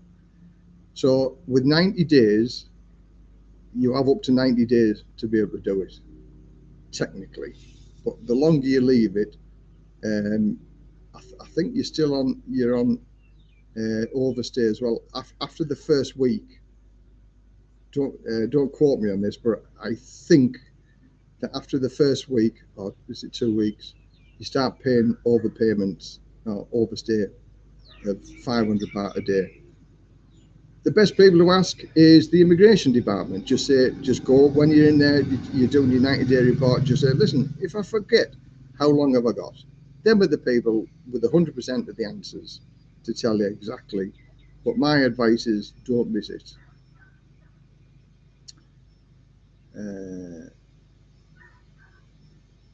Oh, I've just missed that one.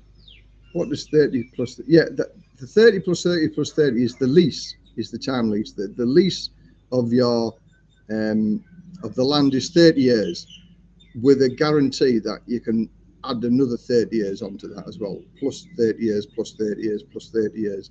And let's face it, if we're 60-ish when you come to retire, 60 plus 30, you're going to be 90 years old anyway. So, so then if you live to 90, then you do it for another 30 years. You ain't going to live for another 30. You're never going to get to 120. That's almost guaranteed. But that's what the 30 is. 30. So if you're 50, then it takes you up to 80, then 110, then 140. So, but that's what the common is, 30 plus 30 plus 30.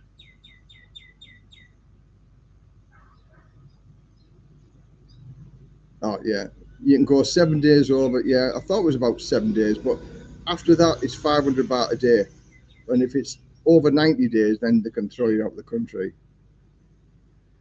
I read that the Chinese are buying up apartments and houses in Laos. At the same time, rental prices are going up. Is it true?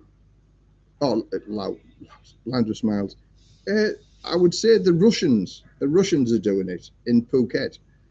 There's sort of big problems in Phuket with the Russians because I mean, it makes good business sense. Some of the Russians that came over in the first tranche, they took rental agreements because they could see what's going to happen.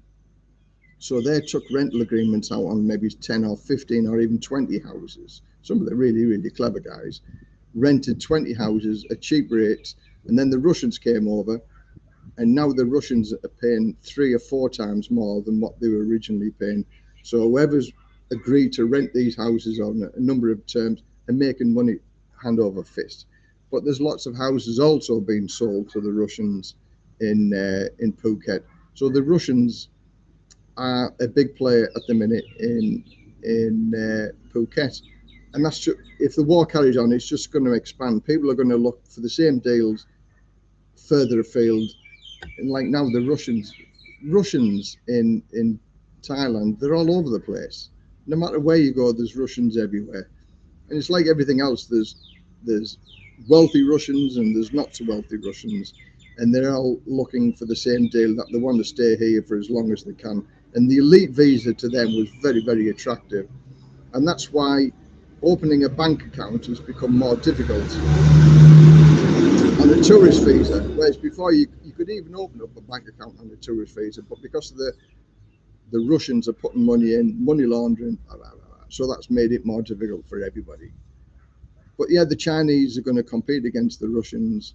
So is there going to be some friction between the Chinese and the Russians? Time will tell, but I think so. Building on the wife's land this year, I will be leasing land from her to ensure her family cannot kick me off if something happened to her. Looking for a 50-year lease. Yeah, well, it's 30 plus 30. I mean, because we've got a private finance deal with buying this house, I can't do that. But my wife is more than happy that come the day we pay the last, it's like a rent to buy, we bought this house. And come the day that I pay the last payment, we've got it all set up with lawyers. I hate lawyers. That she's going to sign the 30-year lease, so she can't chuck me off this property either.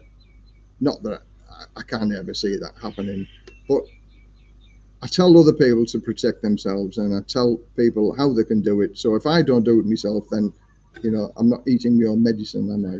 So if I tell other people else to do it, I'm going to do it myself, and that's what I'm going to do, um, as and when we pay for it.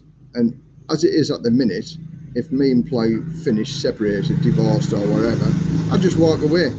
I just walk away and just lose whatever money I paid into it. But so does she. But that's the agreement that we've got. And the landlady was more than happy with that. That for every reason, if we stop paying the money, um, she gets everything that we paid. We get nothing back. So it's in everybody's interest to carry on paying.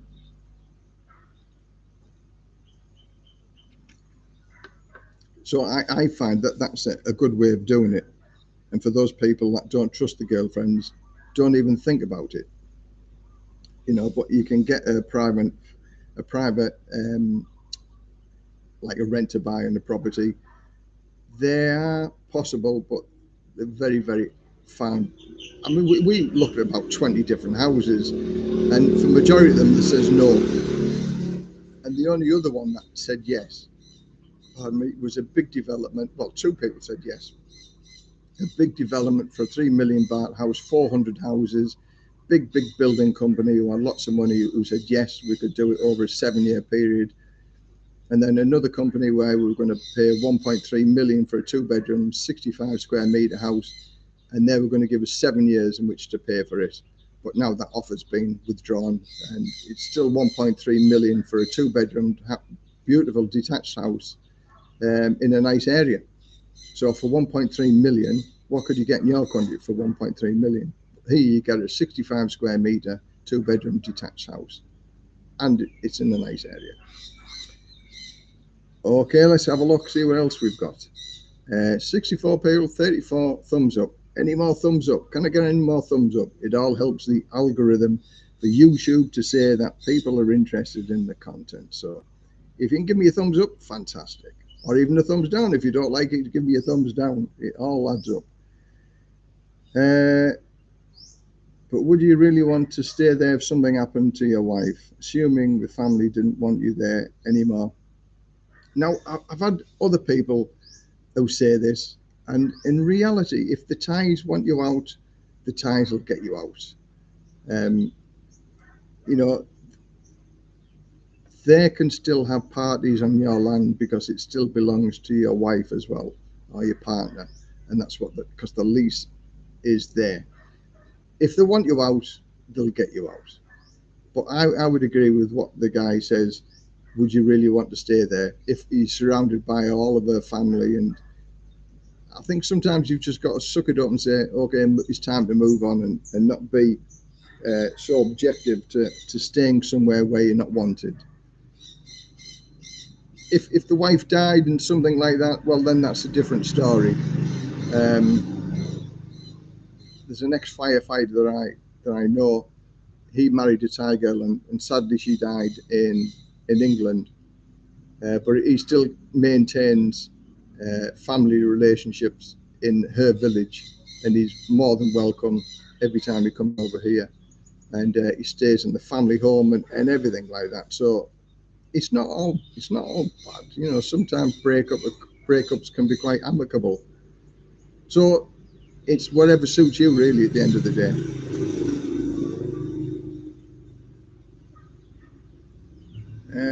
Highlights. How many times a year can you leave 90 days on a tourist visa? Highlights. How many times a year can you have 90 days on a tour? 90 days on a tourist visa. I believe you can have it as many times as you want, because a 90-day visa is actually a 60-day visa with a 30-day extension. So it's a bit misleading when they say 90-day visa. And the way to do it is you have to apply for a 90-day visa on an embassy or consulate outside of Thailand. So even if you went to Malaysia or Laos or Cambodia, you can apply to the Thai embassy for a 90-day visa. So technically, you could get your 90-day visa, leave the country, apply again to an embassy, and come back and do another 90-day by doing it that way. So that's one of the ways you can do it. But you can do that because there's no limits to it. It's like if you did the 30-day tourist visa with the 30-day extension. If you fly out of the country and fly back into the country, then you can do that again, a 30-day plus a 30-day. But if you do your 30-day visa with a 30-day extension and you do a border run, some people give you 30 days, but majority of them will only give you 15, and you can only do that twice in a year. But if you fly out and you fly back in again, then it starts all over again, your 30 days plus your 30 days. Right. Good morning, Les, from John. Good morning. How are you doing? Hope everything is well in the world with you. Thanks for joining. Thank you very much for coming in. 90-day report is the same. 90-day report is not the same as overstay on visa. Maximum fine is 2,000 baht. Is that for your 90-day? But technically, you're on overstay, and if you stay more than 90 days, according to the reading that I wrote, you've overstayed, because your 90 days is just an extension for 90 days. So,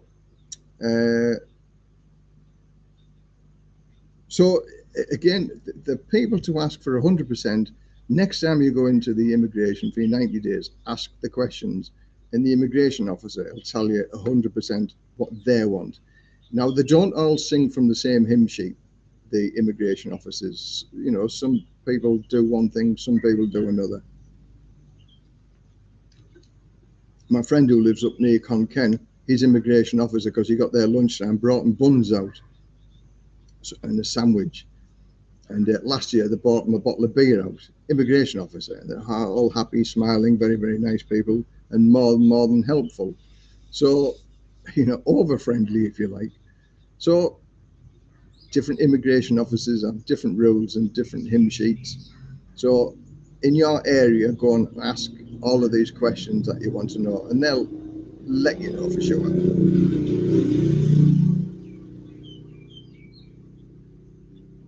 Okay, let's have a look. Hello, Les. What is classed as work in Thailand? Is DIY in your own property work, painting work in your own garden, etc.? No, technically, yes. Funny enough, technically, some of the gurus here say work is work, whether you, but if it's your own property, you're maintaining your own property, so it's not technically classed as, you're not earning any money from it by working on your own property or repairing your own property. But technically, you are taking that work from a Thai person who could do that. But no immigration officer is going to do you for maintaining or cutting your own grass. I do all the own work in this house. We've just had a few Thai workers here for one or two bits and pieces. But majority of work, I like to think I can do it myself.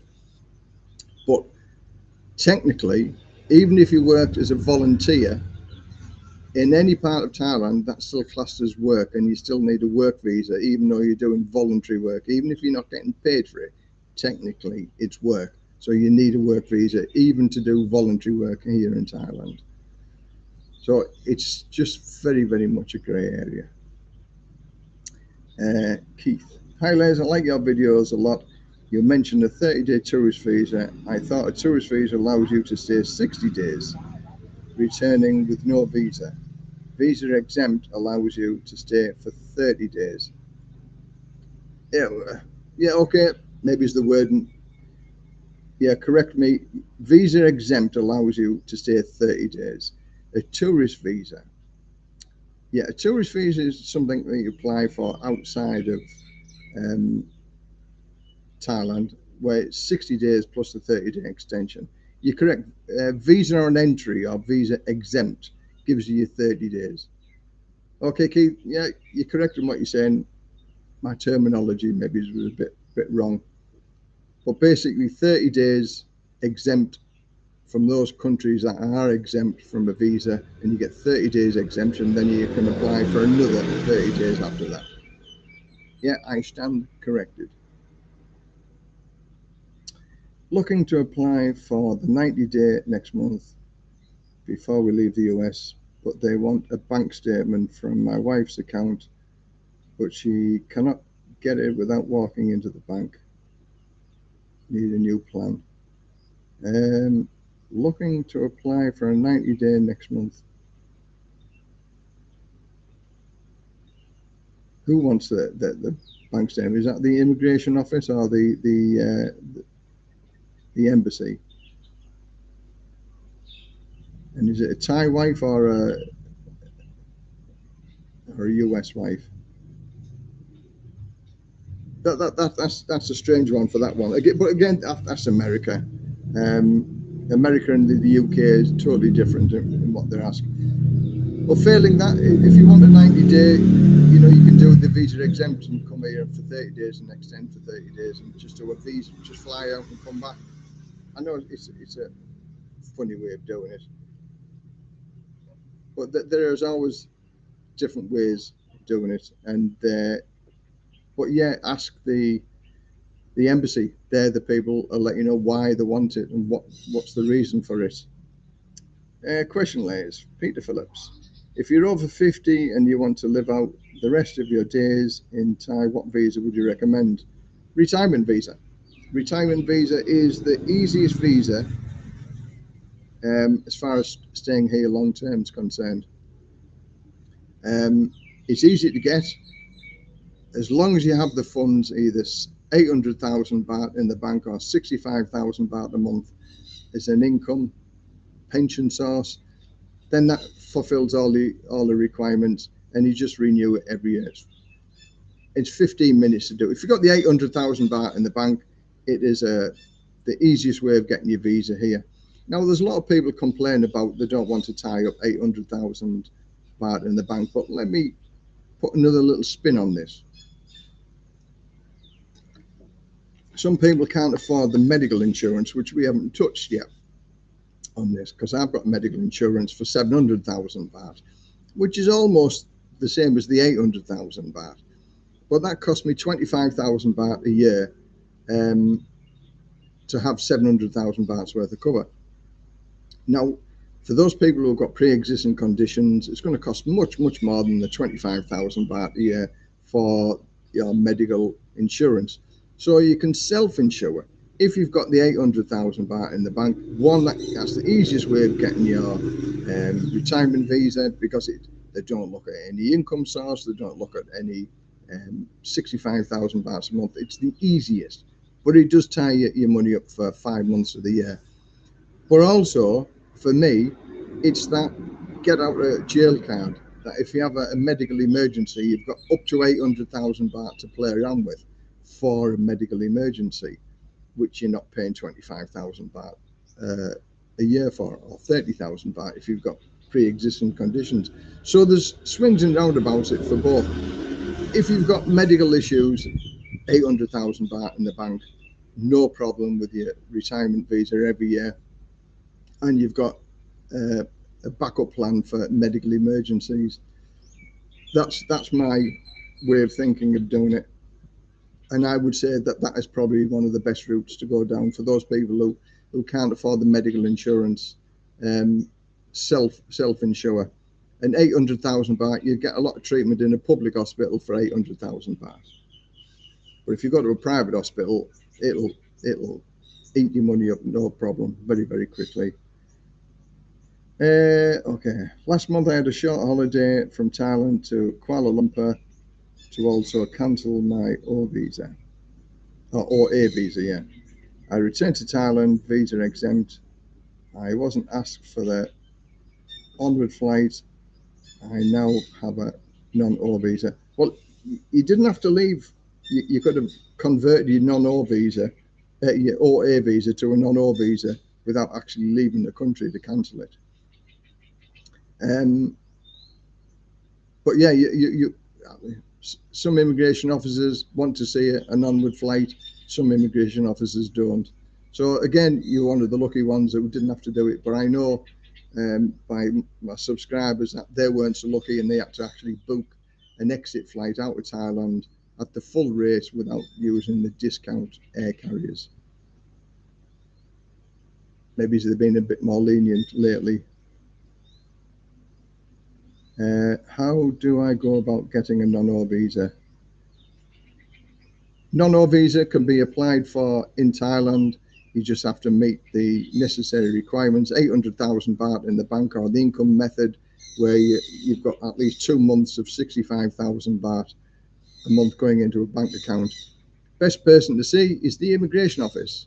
If you've got the immigration officers, everybody's scared of the immigration officers. It's not a scary place. They're there to help you. When all said and done, they're there to help you, and they want your money in Thailand. So they will tell you and even help you fill out the forms as long as you meet the criteria of the 800,000. If you've got the 800,000 baht, they'll bend over backwards to help you. If you've got the 65,000 baht a month, that'll take a little bit longer, but they'll still accept you in. It's not that difficult. You know, majority of times you don't need an agent, but I can understand the people who use the agents, you know, that maybe don't have 65,000 baht a month, but there are ways and means around that also.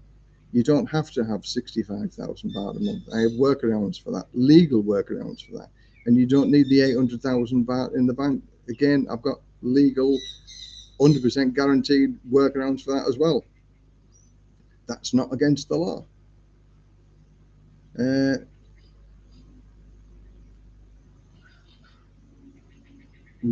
Embassy wants to account statement.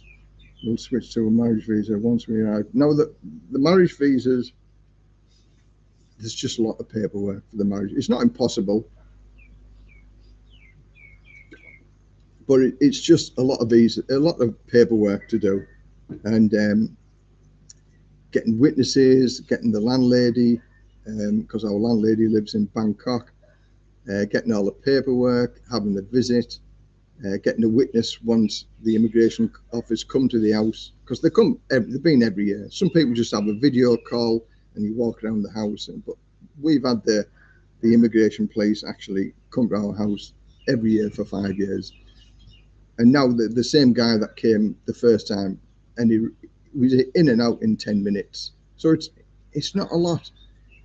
People go on about it, and even I go on about it, about the paperwork, the bureaucracy, but it's not a lot. They never ask you for an impossible thing to do. They might ask you for more paper, they might ask for another photograph, they might ask for a photocopy of this, they might ask you to do this, they might ask you to do that. But it's not impossible. Everything is possible. It's just time consuming. Right.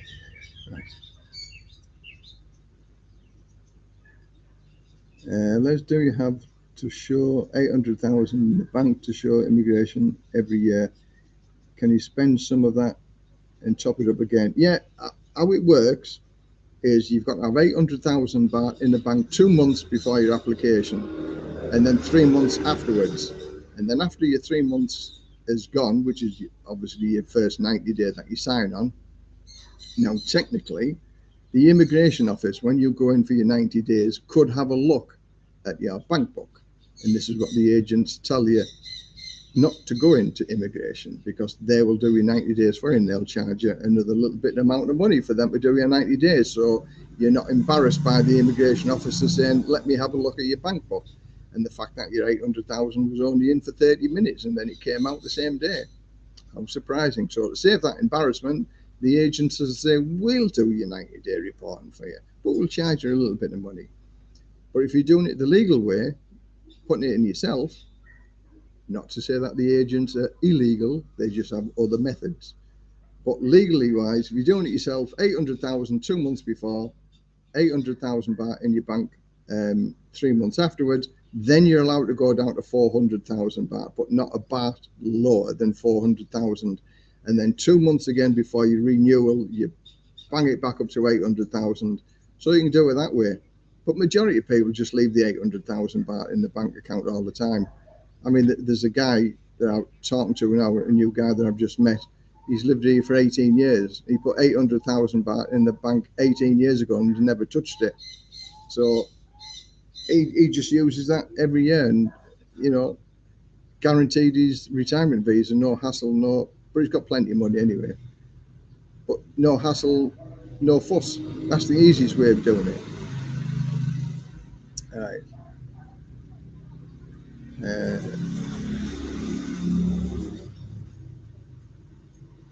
if I don't have the advantage of a previous bank account, should I go to a visa agent?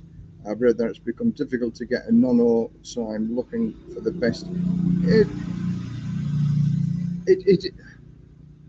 is and it isn't more difficult to get an O visa.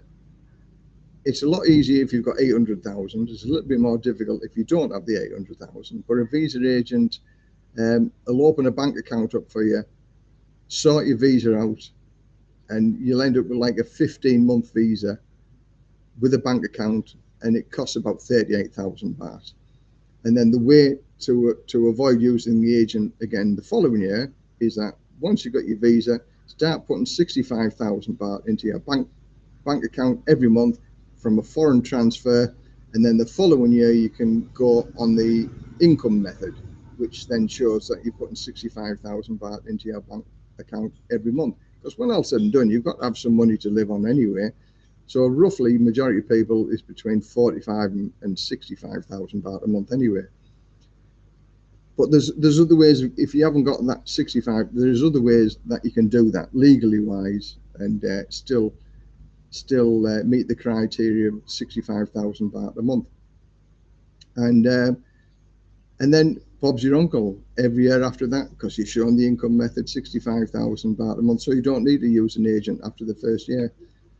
So that's just another one to think about. When I go back to immigration to collect my non-O retirement in a few weeks, can I get a residency certificate then, as it is required to book a driving license? Yeah, you need a residency certificate for every. You need a residency certificate for a license, for a motorbike license. You need another residency certificate for a car license. You need another residency certificate for buying a car. You need another residency certificate for selling a car. You need another residency certificate for buying a motorbike and a residency certificate for selling a motorbike. Anything that you buy or sell, you need a residency certificate for. And technically, they're supposed to be for free, but you pick them up the following day. But as the majority of people want it there and then, people have paid 250 to 500 baht for a residency certificate, and I've paid 300 and 500 baht on a couple of occasions when I've needed residency certificates. But it's dead easy to get a residency certificate. You just go there, you go to a different office there, fill all the paperwork in, 10 minutes, and you've got your residency certificate. But your residency certificate only has I think a 3-month validation. So if you don't use it within the 3 months, it becomes null and not valid. So use it as quickly as you can, or certainly within the 3 months.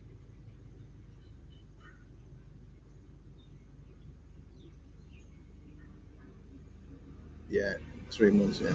How much is a retirement visa with multiple entry that I would need to go back? A retirement visa is the same price, 1,900 baht if you do it yourself, 1,900 baht. And if you want a multi-entry visa, that's 4,500 baht. But if you go less than 4 times a year, it's only 1,000 baht for a re-entry stamp for one. So if you go 4, there's 4,000 baht. So if you go 5 times, if you leave the country 5 times a year, it's worth getting the multi-entry because that's 4,500. But in actual fact, you're only saving 500 baht if you leave the country 5 times within a year. So that's the difference between a single entry and a multi-entry. 1,000 baht for a single entry, 4,500 for the multi-entry. I hope that's okay. I arrived in Thailand 6 years ago. I did read a lot about visas, and I have never used a visa agent, but it did take quite a lot of time because Thailand keeps changing the rules. Yeah, I used a visa agent once, and only once, and I've been here for 11 years, and that was because I was sort of cajoled into it, frightened a little bit about it. Now I get my fire brigade pension, and before the fire brigade pension, it used to get stamped by the embassy, and then Thailand changed the rules and they wouldn't accept it. So I had to prove my income source was from a pension every year, which was no problem because my fire brigade send me a letter every year. But this particular year, I was applying for a retirement visa and I didn't get the new statement. So I applied to a visa agent in Pattaya, and I won't say which one it is or was. And I told him what the problem was, and he said, "Yeah, come on down." He said, "We'll sort it out for you." And they charged me 15,000 baht because I didn't have a new pension statement. And then it was on the last day, and I had to go and get my visa the following day. And as it was the following day, my visa and my pension statement arrived on the email, so I could have used the email and gone and done the work myself. But he said, "Oh, because we've already made the arrangements, Les." He said, "We've got somebody putting the money in the bank account for you, blah, blah, blah, blah." He said, "It's 15,000. I mean, this is going back a lot of years. And so it's just like, did the deed, came back, and he said to me, he said, "You could have used last year's statement." He said, "Because once you've got a pension statement, it's for life." So he said, "Last year's statement would have been suffice." And I said, "Well, why didn't you tell me that?" He said, "Well, I wouldn't have made 15,000 either, would I?" So he was honest, and I laughed about it, but it just stuck in there. And this year, the same thing happened to me, is that my pension statement never got sent to me in time. So I had to use my pension statement from last year, and it was okay. Immigration said, "Okay, next year we want to see it." So some things you learn, that's what I'm saying. I've had a massive learning curve over 11 years. I've learned many, many things. And I hope the answers that I give on here to people understand it. And the fact that there's always a solution to any single problem there is in Thailand, there's always a solution. And you might have to bend the law, but you don't break the law. Right. So we answered that one. How much is a visa with a multi-entry? 1,900 plus 4,500 for the multi-entry visa. Right. If you die in Thailand, what happens with your bank account is an English will accepted. Oh, English. Okay. I've done a video on "Are you ready to die in Thailand?" and I go through this. And what I've done, I put all my ducks in a row.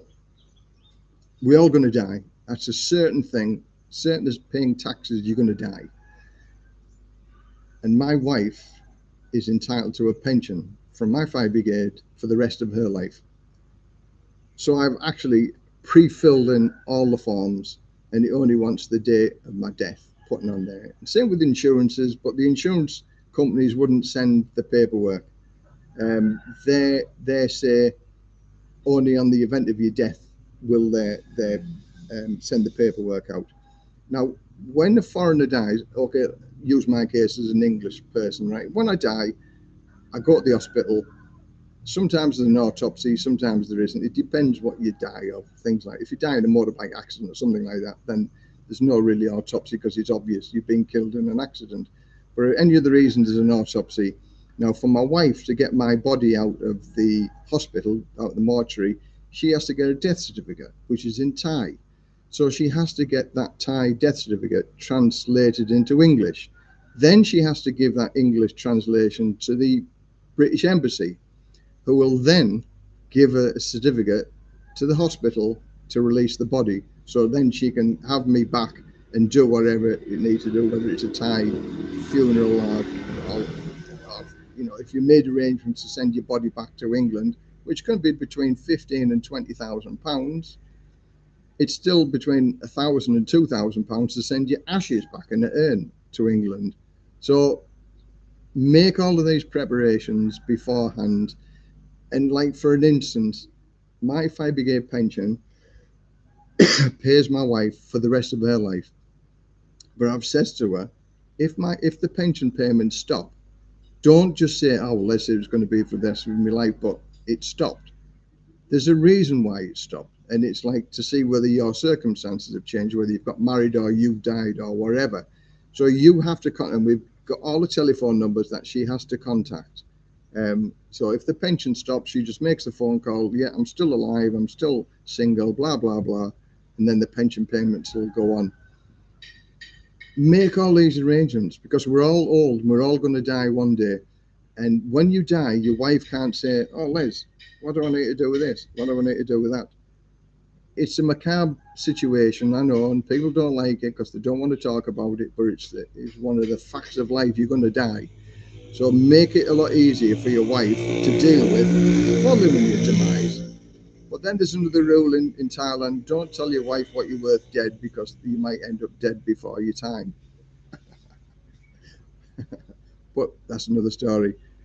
David, thanks very much for the for the payment. Absolutely brilliant. Thanks very, very much. I'm on a bottle of water now because my throat. So I've gone through my coffee and I've gone through my singer, and we're into 2 hours, just over 2 hours now. And my throat's a little bit sore because I've been talking to other people on the internet over the past couple of days. So I've done a lot of talk, a lot of talking over the past couple of days. So thank you very, very much for the super chat. Thank you. Okay, what else have we got here? A yellow house book is the easier than the residence certificate. Yeah, if you own your own condo or a house, you'll have a yellow book. And the yellow book, you never need a residence certificate. You just use the yellow book, and that's proof of your residence living in Thailand. But if you don't have a condo or a house and you're just renting, then you need the residence certificate. But it's not difficult to get. You just, if you've got a visa here, it's a 5-10 minute wait in immigration, and you get it. So, pardon me.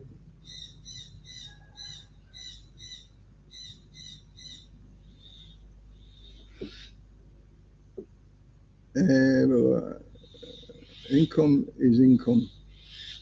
Income is income. As long as the money gets into your Thai bank account from abroad, it doesn't matter. Yes, it does. It does matter. It does matter in some immigration offices, like my immigration office. They want to see that my income is from a pension source. Again, I have another workaround for this. I've got workarounds for many things, and it's legal, 100% and above board. But my immigration officer wants to see my income is from a pension source, no other income. There are people who've got investments from the stock markets, and they get a bonus or whatever income, but it doesn't say pension source. Immigration don't like that because it's not a pension source, and they can actually turn your visa request down because it's not from a pension source. Same as people with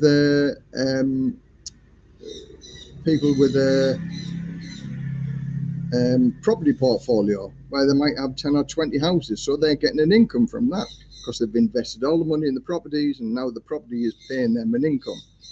But it's not a pension source, and immigration don't like it. And the reason why I don't like it, because you might lose all your tenants and therefore not get the money from your pension, from your income source, which is rental properties.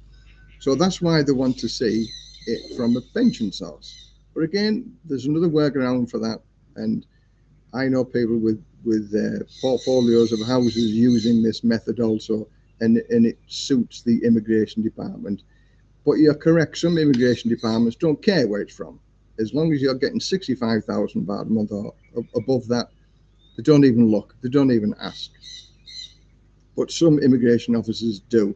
So this is why it's most important, no matter where you're living in Thailand, go and see your immigration officer. They will tell you what they want, whether they want to see it from a pension source or whatever. So forearmed is forewarned. So go and ask the people. They're the people that will give you the 100% of what you need to know. I'll just give a rough outline of how it works, but in reality, it's the immigration officer saying yes or no at the end of the day, and it's them, the power of the pen and the stamp. Hello, Les. Would you recommend starting a YouTube channel up, as it is a good way of an extra income? Now, I've been doing this 4 years. 4 years. Shocked me, didn't it? Because I looked at one of my other videos 4 years ago, and I've only got 8,240 odd subscribers. And there's some people, some of the YouTubers with 60, 70, 80,000 subscribers, talking about pizzas and coffee and the best places to go and eat the pizza and the coffee, and various things like that. I like to think that my channel is informative. There's not many other YouTubers go through in depth of buying houses, best way to buy houses, visas, workarounds, things like that. I'm probably the only one that actually does this. But I don't have thousands of subscribers. You know, I still go on holidays. We still do our trips. I post many videos about it. I think I'm almost 400 videos now that I've done. But with 8,200 subscribers, I make roughly $100 a month on that. A lot of it depends on views as well. Like my assisted living video got 10,000 views, which is good for me. But I've seen other people discussing pizza and a coffee, and I've had like 15,000 views. I don't know. Am I doing anything wrong? I don't know. I think I'm not on TikTok. I'm not on Facebook. I'm not. There's many other things, LinkedIn or Pinterest, stuff like that. I make my YouTube videos and I do it, and that's it. But $100 a month really isn't a lot when you take into account my subscription for my Canva that I have for doing my thumbnails, Filmora. Yeah, Filmora for me editing. That's a subscription fee every year. The music, I've had to pay upfront for the licensing for the music. So take all of them into consideration. If you're getting thousands of views, well then the more views you get, the more money you get. I get on average about $3.70 for every 1,000 views. Other people, because they get more views, might get $4 or $5 or something like that. It depends. It depends. I do it. It's a hobby and it keeps me interested. I like doing the videos. I like the live streams are very, very good. I like doing that. But the money, there's not a lot of money in YouTubing at all, unless you've got the super duper numbers. I think Chuck and Paige are on about 75,000 subscribers. So 75,000 subscribers, you're up there. They might be making maybe $800 to $1,000 a month with their videos. One day, I mean, if I get to 10,000 subscribers, I'll be over the moon. But you know, I was happy at 1,000 subscribers, and it's just grown up from that. But I'm an informative channel, I think. I'm not everybody's cup of tea. I don't do the patio videos. I mean, patio videos, some of the people in patio videos, you know, show that the scantily clad ladies and things like that, and they get like 10 or 12, 15,000 views. I've just did a video the other day about my food in Pattaya, and just using Pattaya as the tag words and things like that. I've got less than 1,000 views, and I've just put Pattaya for my taglines. So I don't know. I still might be doing something wrong. I don't particularly know, but I've looked at many videos on how to do it and things like that.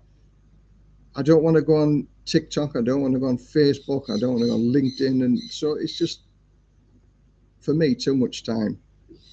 But if somebody wants to show me where I'm going wrong, and then, you know, they can add to the subscriptions and things like that, it's great. There are, in YouTube, you can buy subscriptions, you can buy views and things like that. I've never ever gone down that route because that's just cheating the system. I don't believe in cheating the system. Brave Fart, super chat, thank you very much. Much appreciated. Thank you very much. Good, thank you very much. Sorry to correct you, Les, you cannot convert a non-OA to a non-O in Thailand. You can apply for a non-O if you have a visa exempt or a tourist visa. Well, there is an agency in Pattaya that converts it from an OA to an O visa, because I send people there, and I know they do it because I send people there. So it might be a little bit more difficult to do it yourself, but it can be done.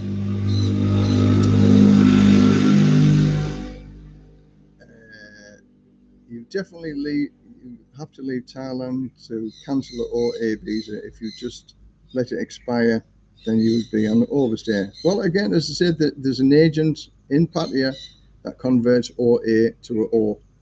And my friend also, who was an Australian, who was desperate for the money, his 800,000 baht that he had tied up, converted his OA to an O visa, guaranteed, because I know the agent that I sent him to, and he was over the moon because now he had 800,000 baht to play with.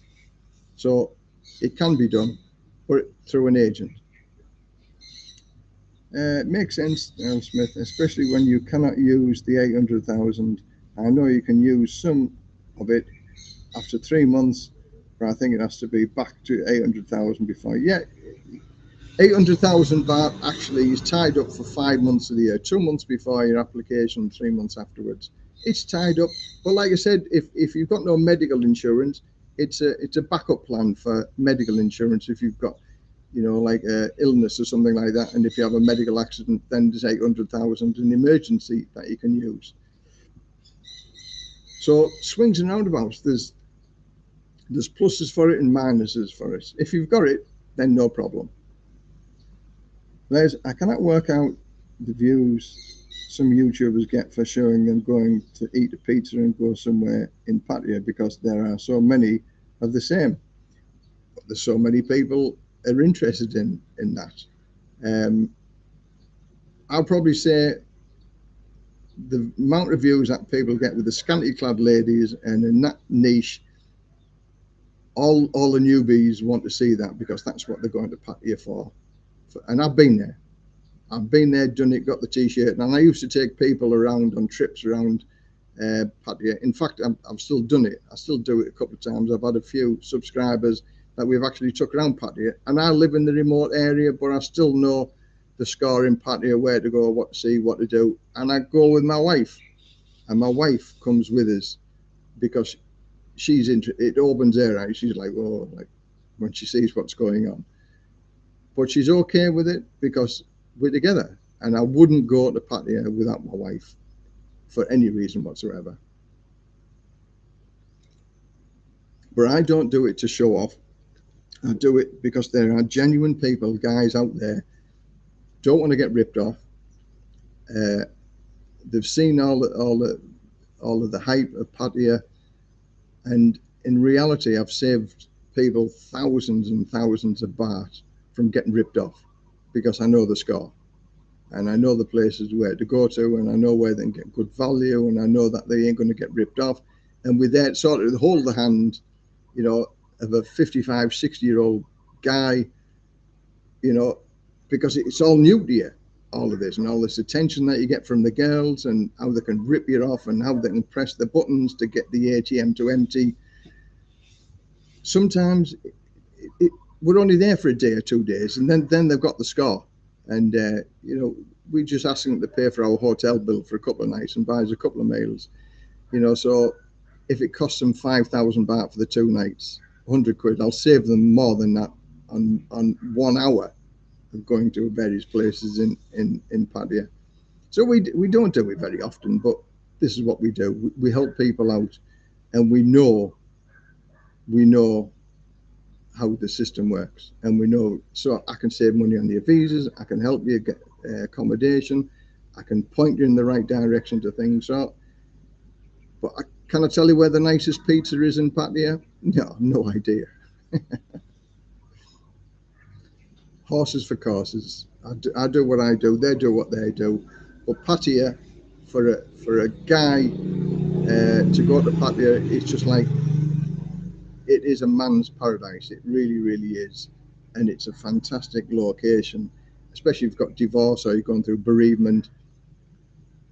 What do you want to do? Sit in an old folks home, wish your life away, play bingo, watch the horse racing? Or do you want to see, in your last final days, some scantily clad women, and just have a big smile on your face?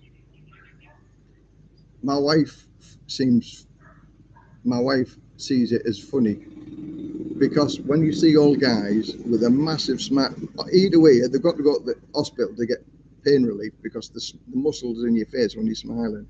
And that's all you see. You see a lot of old guys just smiling and just can't believe they're in heaven before they actually go there.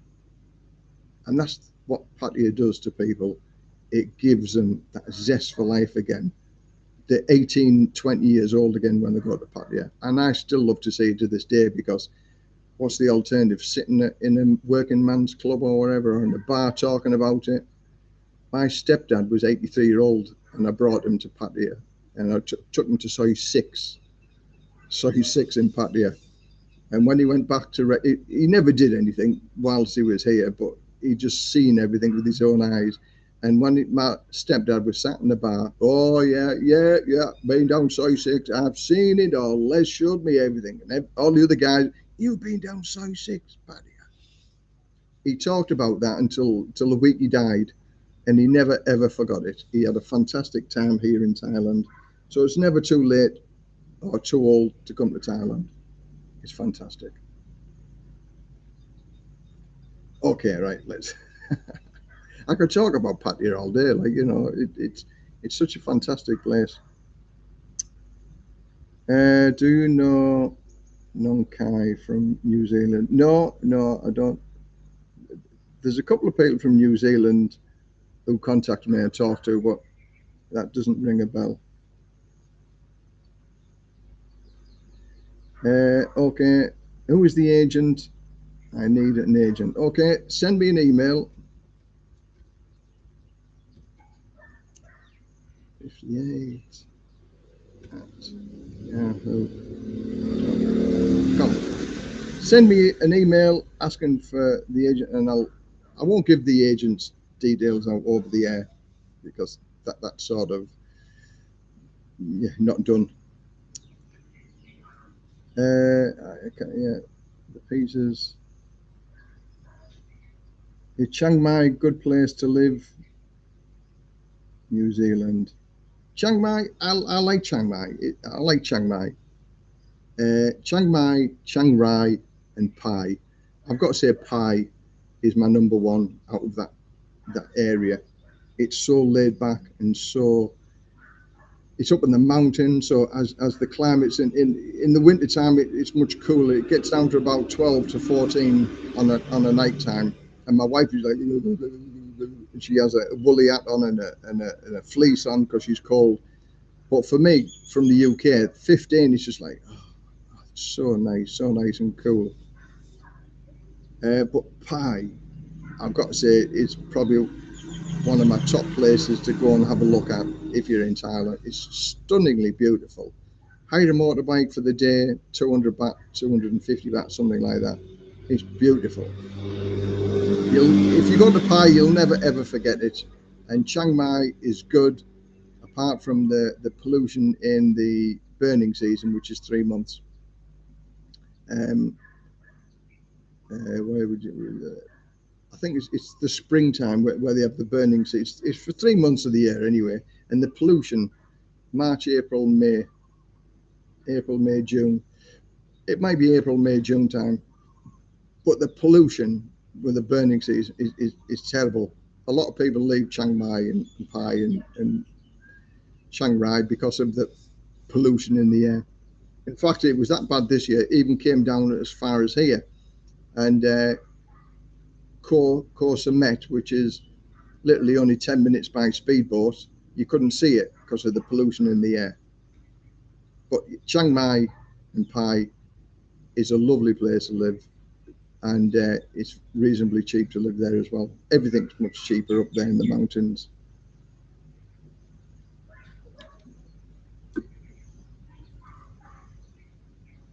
Yeah. Who is a good visa agent to use in Pattaya for visas? Again, send me. I put an email address on there. Send me an email, and I'll give you the details. Without using an agent, what visa do you need to? Well, this is like a chicken and egg question. You need a bank account to open a visa, and you need a visa to open a bank account. You see the problem? So you have more of a chance of being able to open a bank account if you've got 800,000 baht or 1,000,000 baht, let's say, to open up a bank account, because then the banks can see that you're serious, that you're going to put some money into their bank account. But since the Ruskies have come, it's much more difficult to open up a bank account. There's one guy went to 20 different branches, 20, and he still didn't open up a bank account. And he went to a visa agent that I send people to in Pattaya, and it was open 24 hours later. He had his bank set up, his debit card and online banking, and that cost him 5,000 baht. So do you want to walk around 20 different branches on the hope that you're going to get you're going to get a bank account open, or just suck it and bite the bullet? And if you're here for long term, what's 5,000 baht when all said and done to open up a bank account? And it's over and done within a day. And you go to one bank and it's done for you. Pay the 5,000 baht, pay the agent. That's what they do. Wave their magic wand and it works. I mean, I'm fortunate. Again, I've been here for 11 years. I walked into the first bank that I walked into, and I opened up a bank account with I had 100,000 baht. Put 100,000 baht in, opened the bank account. Now, bank accounts in Thailand is very strange, because I opened mine in Pattaya because I lived in Jomtien, so I opened it up in Jomtien, and because I use the ATMs here in Rayon, they charge me 30 baht for every time I use the Bangkok ATM machine, because it's not in Pattaya. So we don't use them very often, but it's still just that little niggle, 30 baht for using an ATM. So I went to my bank, Bangkok Bank here in Ban Phe, and I said, can I transfer my bank account details over to here? And they said, I have to go to Pattaya, cancel that bank account, and then reopen it up in Ban Phe. So I had to go down to Pattaya, cancel it, and come back and because of all of this trouble, I'm just thinking I'll pay the 30 baht. I don't pay it very often, but I never cancelled it for fear in case. And they just said, oh no, you can't open it. You can't open one here. So then you'd have to pay 5,000 baht to open them. And is it worth it for 30 baht? No. So that's what I did, and that's what I tell other people to do. Pay the 5,000 baht. It's over and done with in a day, and it's up and running. It's not a lot to pay. Why is it 15, 20,000? Yeah, to send your ashes back on the plane to England, it's all 1,500 to 2,000 pounds to send your ashes back on the plane to England. And it's 15 to 20,000 pounds to send your body back in a coffin. So expensive. So again, unless you sneak the ashes on, but because it's in a powdered form, and if they're going to X-ray your bags, if they find that, they're going to investigate, going to ask and things like that anyway. So but one guy got quoted 1,500 pounds to send his ashes back to England. And this is the guy that was putting his ducks in a row, and he said he got quoted between 15 and 20,000 to send it, because he wanted, his wife is buried in England, and he wanted to go because he's got a double plot in England, so he expected to be buried with his wife, although he's lived over here for like over 10 years now. That was his dying wishes. So he looked into this, and he got quoted 15 to 20,000 pounds to send it in a coffin and get buried in England. Whereas if he sent the ashes back, it was 1,500 to 2,000. So I'll give you one guess as to which way he's going to do. His ashes is going to be sent over to England and laid to rest next to his wife, who's in a coffin. So put your ducks in order. We all know we're going to die, so make plans for what's going to happen when we get to that later stage, because we all know it's going to come. So make your wishes. Oh, somebody asked earlier on about a legal will. If you're married in Thailand, it just goes straight away to your wife because she's the next of kin. But if you're not married, then that can create all sorts of problems as well with your girlfriend who's going to get your money. Has you got family? It just creates a whole lot of problems. So I would say, if you're not married and you want your assets to be divided, you need an English will, which is translated into Thai as well. So, and then it's guaranteed.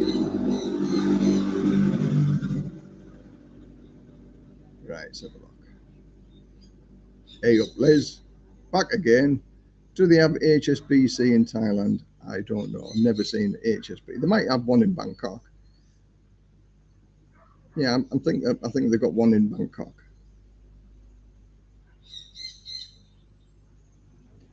You post the ashes via DHL. I don't know. Do Kerry do delivery to England? Hi from Belgium. I come to Thailand and it's 60 days plus 30 days tourist visa. How long it to take the retirement visa if I put the 800,000 in the first week and in the Bangkok bank account? It can be done. Just go to the immigration office because you're on the 90 days. You've got plenty of time to do it. Usually it takes the want at least 28 days on your visa to be able to do the paperwork. So because you're on 60 plus 30, that's more than enough time. So yeah, just go to the immigration department, go and get your bank account opened, deposit the 800,000, and they want to see it in the bank account 2 months before you apply for it. So if you do it as soon as you can, that will qualify you because then you've got 60 days out of your 90 days that you've got to show that it's been in that account for the 2 months required. So sooner than later. But if it isn't possible to do that, then you just fly out of the country, come back and again do another 60 days, 30 days entry, and then 30 days extension, which gives you another 60 days. So yeah, it could be done. But immigration office, go to the immigration office, they'll help you fill all the paperwork in and get the wheels in motion. If you've got the 800,000 baht, things can be done. So well done. Best wishes on your new retirement in Thailand. I have a non-immigrant business visa. I can open a bank account easily. Yeah, if you've got a work permit, you can open a bank account easily if you've got a work permit. But if you don't have a work permit, it's much more difficult. Where's best to exchange your money? Super rich. The airport isn't the place to change your money. In Pattaya, there's exchange booths everywhere. Now these are great for you don't get ripped off with the exchange booths. In fact, you get a better rate with the exchange booths than you do with the banks. But such as me living in Rayong, we don't have the exchange booth, so we have to go to the bank if you need to change cash or things like that. If you use your money from say England or America and you draw it out through the ATM, that's 220 baht for every time you withdraw the money. And then the exchange fees or the exchange rate is a poorer rate, and then I'm sure your bank in America or England is going to charge you a fee also. That's the worst way to do it. If you're living here long term, open up a bank account, transfer some money over to your Thai bank account, and then you get an ATM, and then it's 30 baht to withdraw your money. But if it's in the same locate, like in Pattaya or in Rayong, if you've opened your bank account in them areas and you're using the bank ATMs in that area, it's free. Pay most things by internet, online, and it's free also.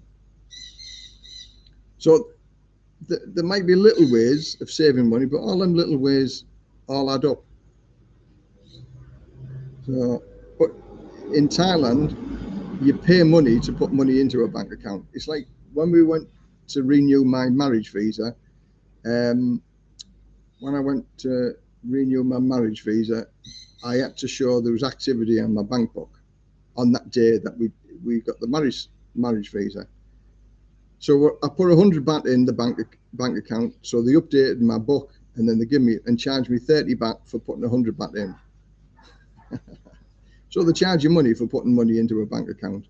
Like a guy who was renting a house off our landlady asked whether he could pay me the 17,000 baht a month because he doesn't have a bank account set up yet. And he said, it's easy if he gives me. I said, no. I said, you need to stand on your own 2 feet. You need to open up your own bank account. I said, because every time you give me money and I put it in the bank, it's going to cost me 30 or 40 baht to put your 17,000 baht.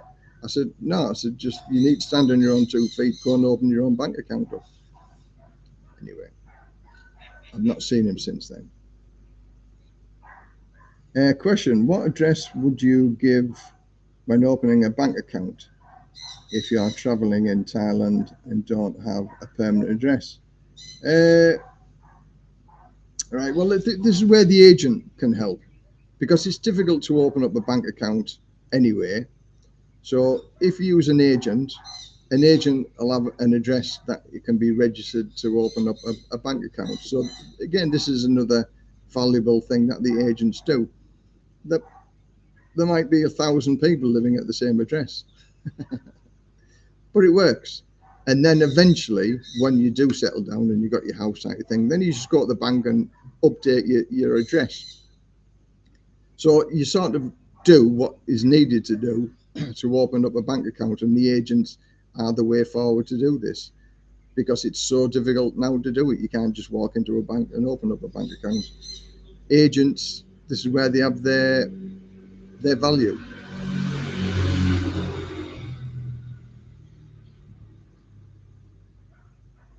Question: can't you withdraw cash free of charge over the counter at your bank? I don't know. I've never done it. I've never done it that way. See, we live on about 15 to 20,000 baht a month. So this is what happens. I get paid my 5 pension, which gets transferred into my Barclays account in England. My Barclays account transfers it over to TransferWise, and then TransferWise send it over to Thailand. So then it comes in one payment every month. I pay the rent, I pay everything through the bank app. So I pay my landlady, I send the money to her, which is free. I make one withdrawal of 20,000 baht per month, cash from the ATM, which costs me 30 baht. And that's my whole payment, because we live on that 20,000 baht for the month, and I only need to draw one time from an ATM. Our bank is 20 kilometers away from here, so it's easy just to go to 7-Eleven ATM and draw it out for 30 baht, because it would cost me more than 30 baht in fuel to go there and back. So if you live near the bank, I do believe you can get it almost. I'm almost sure that you can get it for free over the counter, yes. Right, let's have a look. Same province as you, bank account ATM withdrawal is free. Other province you pay a small ATM, yes, 30 baht. Yeah, Chiang Mai, there's a big expat community in Chiang Mai. There's many people. There's many people live over there. It's cheap, it's beautiful, and yeah. I travel all over Thailand looking for places to live, and I was in Chiang Mai for a month, and it was as pretty as it was. I grew up by the sea, so I've missed the sea, even though it was a 14-hour drive to the sea from Chiang Mai. So Rayong, actually where I live, was the last place I visited, and I wasn't particularly looking at Rayong because it's not a tourist location. There's only Koh Samet, which is the tourist big draw for people in Rayong. And I met this guy who said to me, Les, you've travelled everywhere else around Thailand, give them 2 weeks to a month. He says, give Rayong 2 weeks and see what you think. And I said, well, Rayong is just a transient place. People only come to Koh Samet and then leave. He said, well, give it 2 weeks. So I did. I give it 2 weeks. And we've got some beautiful beaches here. The house prices are very reasonable. The cost of food and everyday things is very reasonable here. And, 3 hours away from Koh Chang, 3 hours away from Bangkok, an hour and a half away from Pattaya, 15 minutes away from a beautiful tropical island of Koh Samet. I'm thinking, I quite like it here. Because we looked at Phuket, which is horrendously expensive. Hua Hin, that was on the high side as well. So Rayong ticked all our boxes, and we've been here for 10 years now. 9 or 10 years. So and I'm happy here, and I sing its praises, and I tell everybody come and have, at least come and have a look. If you don't want to live in a Phuket is stunningly beautiful, or places of it is stunningly beautiful. But once you've lived there all the time, that stunningly beautiful wears off on you.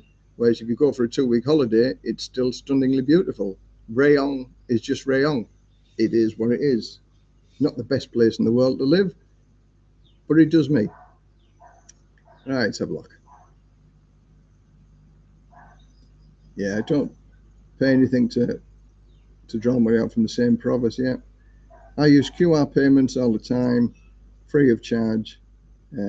Even small street vendors have QR payment. Yeah, QR is the way to go. A friend of mine, when I go out with him, he pays everything on the phone. But I'm the old school way. I like to feel the pain. When you get 100 baht out of your wallet, it's 100 baht. It's not a bing and it's come out of your bank account. How many people actually know how much money they've still got in the bank account? I'll pay this, pay this, pay this, pay this. I like to feel the pain. I know when I have 20,000 baht in my wallet, when we're down to my last 1,000 baht, then I know that's all I've got left. But if it's in the bank and you pay something, you just can't see. And then one day the embarrassment of like, bing, declined. My wife runs a little sausage stall and sells sausages and snacks on the seafront. She just went and opened a QR code payment system because so many people. She sells the sausages for 10 baht. You know, people are paying QR code for like 15 and 20 baht from a sausage stall on the seafront. QR code 15 or 20 baht. It's the way forward. You know, there is talk about we will have a cashless society in the next 10 years. Everything, cash won't exist. Everything will be done by app or bank, and I can see it coming that way. Chiang Mai, nice place and cheap. Yes, it is. It's beautiful. In fact, we went up there for 4 years in a row and spent Christmas and New Year at Chiang Mai. Christmas in Pai, beautiful. It's been a few years, 3 years now since we were at Pai. Stunningly beautiful. And then Chiang Mai for New Year's Eve, where you let the lanterns off, which is just another magical moment to see thousands of lanterns going off in Chiang Mai. That's beautiful. Yeah, Chiang Mai, stunningly beautiful. Could you live in Koh Samet on £1,200 per month? That would be my ideal destination. You could, yes. In fact, I know of a 1/2 bedroom apartment for 10,000 baht a month, just off the high street. Nice location, walking distance to White Sands Beach. 10,000 baht a month. Beautiful. Well, I wouldn't say beautiful. It's an apartment, but it's in a nice location, walking distance, less than 10 minutes walk to White Sands Beach, just off the high street, for 10,000 baht a month. If you want to know more details, just send me an email, lesliepearson58@yahoo.co.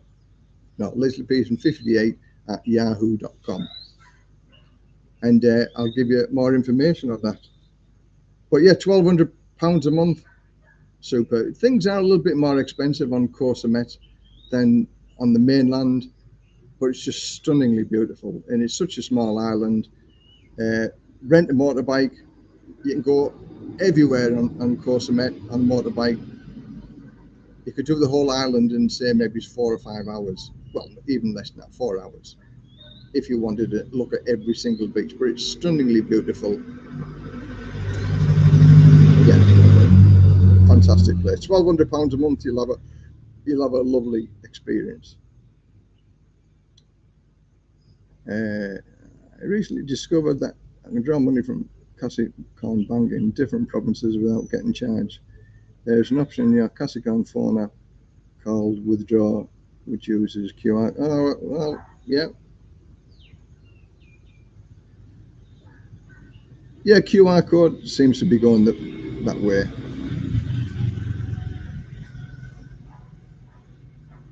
So look, they also have Kasikorn Bank and didn't know about the option. Thanks very much. Yeah, good option. Well, again, I'm with Bangkok Bank, so I'm not with Capricorn. So good, a little bit of good advice. Thank you very much. Yeah, Capricorn Bank is the most foreigner-friendly, easy app and great service. Koh Samui, Les. Oh, not Koh Samet. Oh, sorry, Koh Samui. £1,200, £1,200 a month. Koh Samui is an expensive island, but I dare say, not in Chawang or Lamai, because they are the most expensive places in Koh Samui. But I dare say there's places there for 10,000 baht a month as well. So it's just getting a motorbike and just drive and see where your little heart takes you. But Koh Samui, that I love Koh Samui because that changed my view on life when I first came here in 2002, and it was just like wow. And that's where I discovered that people with no money were more happier than me with lots of money and lots of toys and things like that. But I was going through a divorce anyway, and I lost all of that money. But I found that people with no money were much happier than me when I was trying to earn lots of money, working 7 days a week. So Koh Samui changed my life forever. And that's why I'm living in Thailand now, because from that day of discovering Koh Samui, that was paradise. It literally was paradise because we lived in the shack on the beach. Stunningly beautiful. Yeah, Koh Samui is a beautiful place.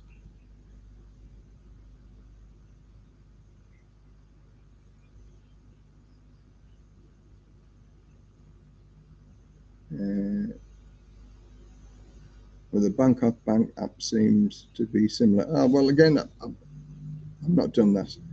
Hi, Liz, never used an agent, but I do believe you that they can have an OA visa, convert to an O visa. I did read a lot in forums and many also, and many do as I did. Never did they mention paying an agent. Yeah, well, as I said, there's agents. Agents can do many things in Thailand. They wave their magic wand and everything happens.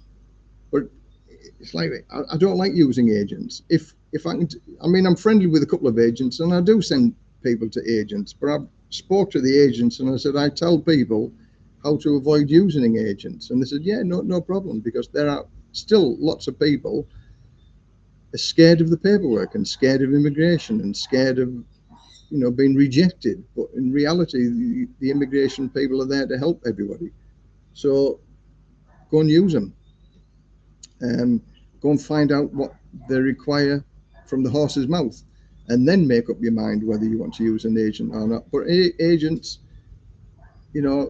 less hassle by using an agent. But I would always say, if possible, try not to use an agent.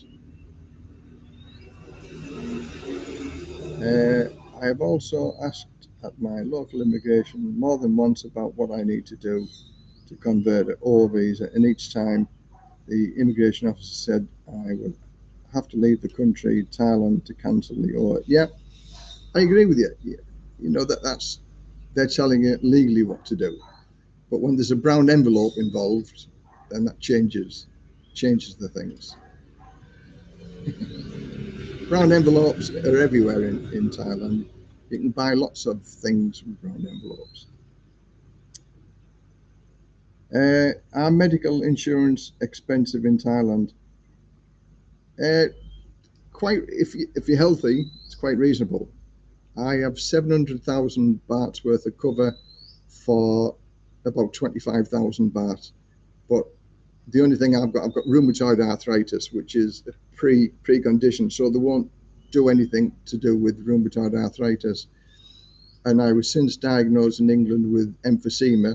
So had I had emphysema when I applied for my original visa, for my original medical insurance. Now I had that for 11 years, my medical insurance, and never claimed on it once. So I'm still covered because originally, when I first applied for my medical insurance, I had no ailments apart from the rheumatoid arthritis. So if you're healthy at the time, apply for your medical insurance, and then there's a waiting period. Sometimes it might be 6 months, sometimes it might be a year, and then you get your full cover. But Greeny Travels, he did a fascinating interview with a guy who went for a pre-medical, and he had everything done. He had CAT scans and everything done. And because he had that, they put his premium up because he had all of these examinations done. And you would have thought it would have gone the other way because they found nothing wrong with him apart from triglyceride levels were up, and so his premium went up. But if he had not have had them tests done in the first place, his premium would have been cheaper. So sometimes, going for all of these, examinations can end up being against you with regard to getting medical insurance. Well, that's an interesting video what Greeny did, this American guy who had all the tests. Now, I would suggest having all of them tests for those people that can't afford the medical insurance, because for 15 or 20,000 baht, you get CT scans, you get your blood works, you get many things, and that gives you an early indication as if anything's going to go wrong or is going wrong, so you can go and get medical treatment back in your home country, and then do that maybe every couple of years, something like that. You might not want to know the results, but at least it's going to give you some early warning that something's going south, rather than paying insurance that you probably couldn't afford. There's different ways of looking upon medical insurance, so do whatever suits you really at the end of the day.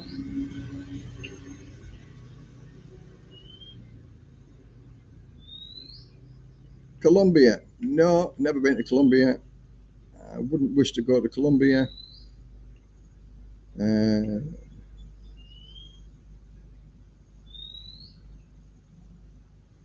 Yeah, I do believe what you said, but it'd be interesting to see how much the agent. Well, I mean, what you could send me an email. I'll give you the agent's address and details, and then you can ask the agent yourself. But guarantee they do it, unless something's changed in the last 2 weeks. Because 2 weeks ago, I sent somebody down there, and they got it changed, no problem. Good morning from a not so sunny Redcar, moving over to Jomtien in September. Well, there might be a bit of a difference. September, I don't think that the sea ever gets warm enough for you to go and have a swim in the sea at Redcar. But best wishes to you move over to Jomtien. That was where I first came to when I came to Thailand, over to Jomtien, and I loved Jomtien. It was good for 2 years.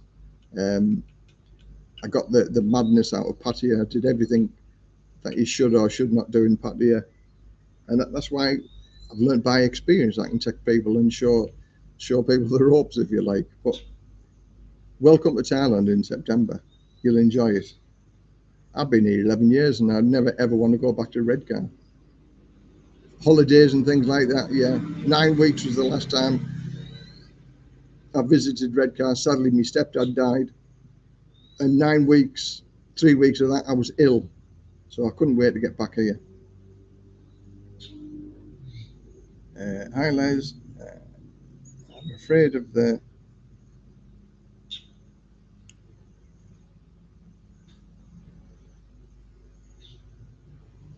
All right, okay. Yeah, missed the stream. So, yeah, there's always a catch-up. It's always released and people can watch it.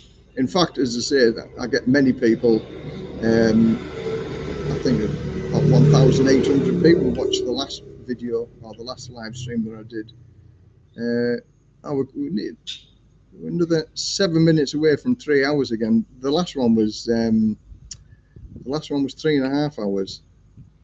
So it just goes to show, what people want to know. I read the questions and, what people want to know. Hopefully I answer all the questions that people want to know. But again, as I say, I'm just an email away if you've got any other questions that you want to ask that you don't want to ask on the forum and things like that. I do a $10 chat, takes up to an hour. If it takes an hour, if it takes 2 hours, if it takes 3 hours, it's still $10.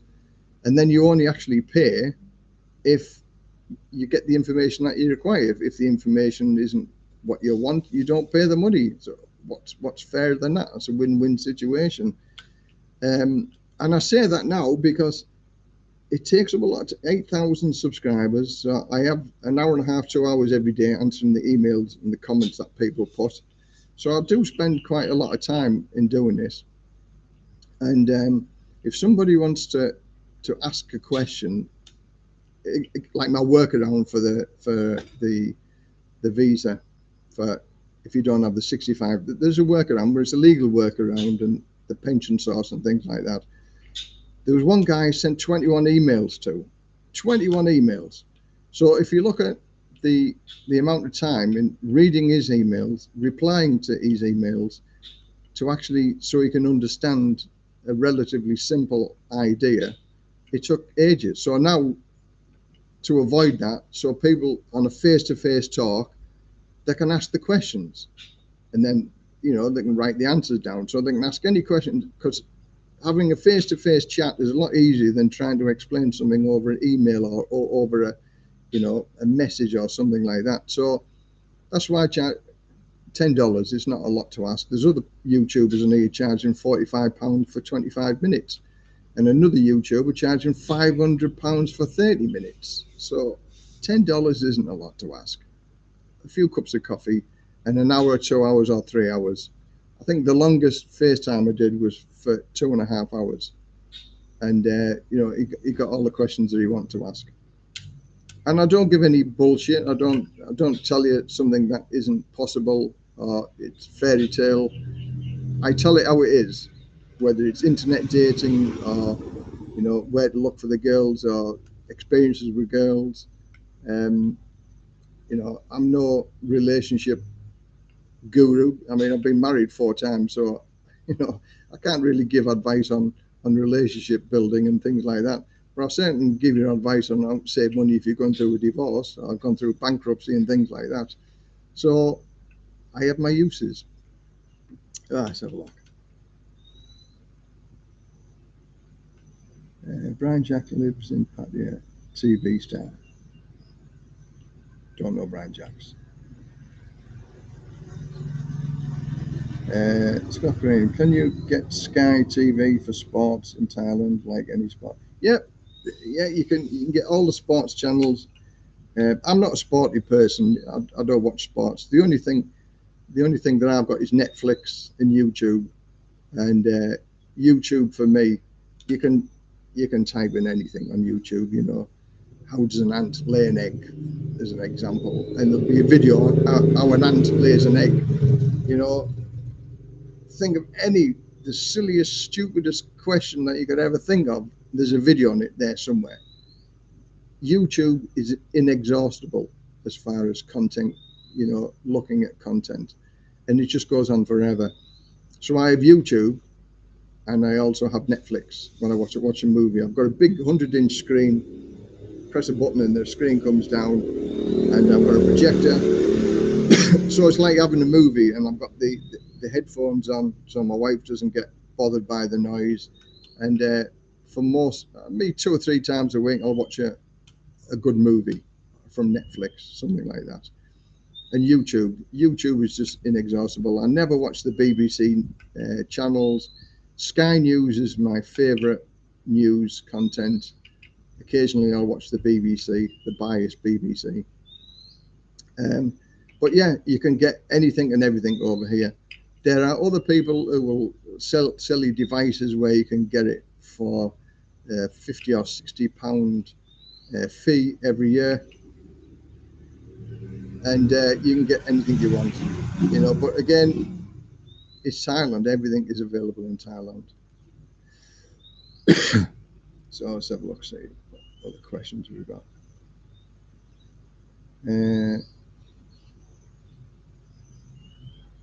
Oh, the Ark Royal, yeah. Super heat. The Ark, my Navy days, I only did 12 weeks and 13 weeks in the Navy. I left school and it was my first job. 2 weeks after leaving school, I joined the Navy, HMS Raleigh, and I did my training, which I loved. I loved the training, and I was so excited because I've always wanted to travel, and by joining the Navy, it was just like a weird thing, and I'm going to travel the world here. So I did my training at Raleigh, and then I joined HMS Collingwood as an electrician, and because I was 16, I was the youngest one in the group of people that was at HMS Collingwood. So I had to be back on site at 10 o'clock. And then at 10:30, the lieutenant came round and inspected the accommodation that we're in. And I got a bollocking every night because I was the only one there. So I had to escort him round whilst he visited the place. And he looked at the dust and things. So I got the bollocking every night. So every morning when I got up there, I said, listen, lads, I get a bollocking every night because the place isn't clean. And they said, well, clean it up then. I'm like, well, I'm not your lackey, I'm not here to clean up. It's me who gets the bollocking. So 10 o'clock every night. So I got pissed off with this, and I thought, this isn't the way. So I went and had a word with the petty officer, who said, suck it up, son, do what you need to do. And he said, okay. So I said, okay, I'm an electrician. How long is it going to be before I'm on the ship? He said, 5 years. And the accommodation we're living in, it was winter time, it was crap. It really, really was crap. It wasn't nice at all.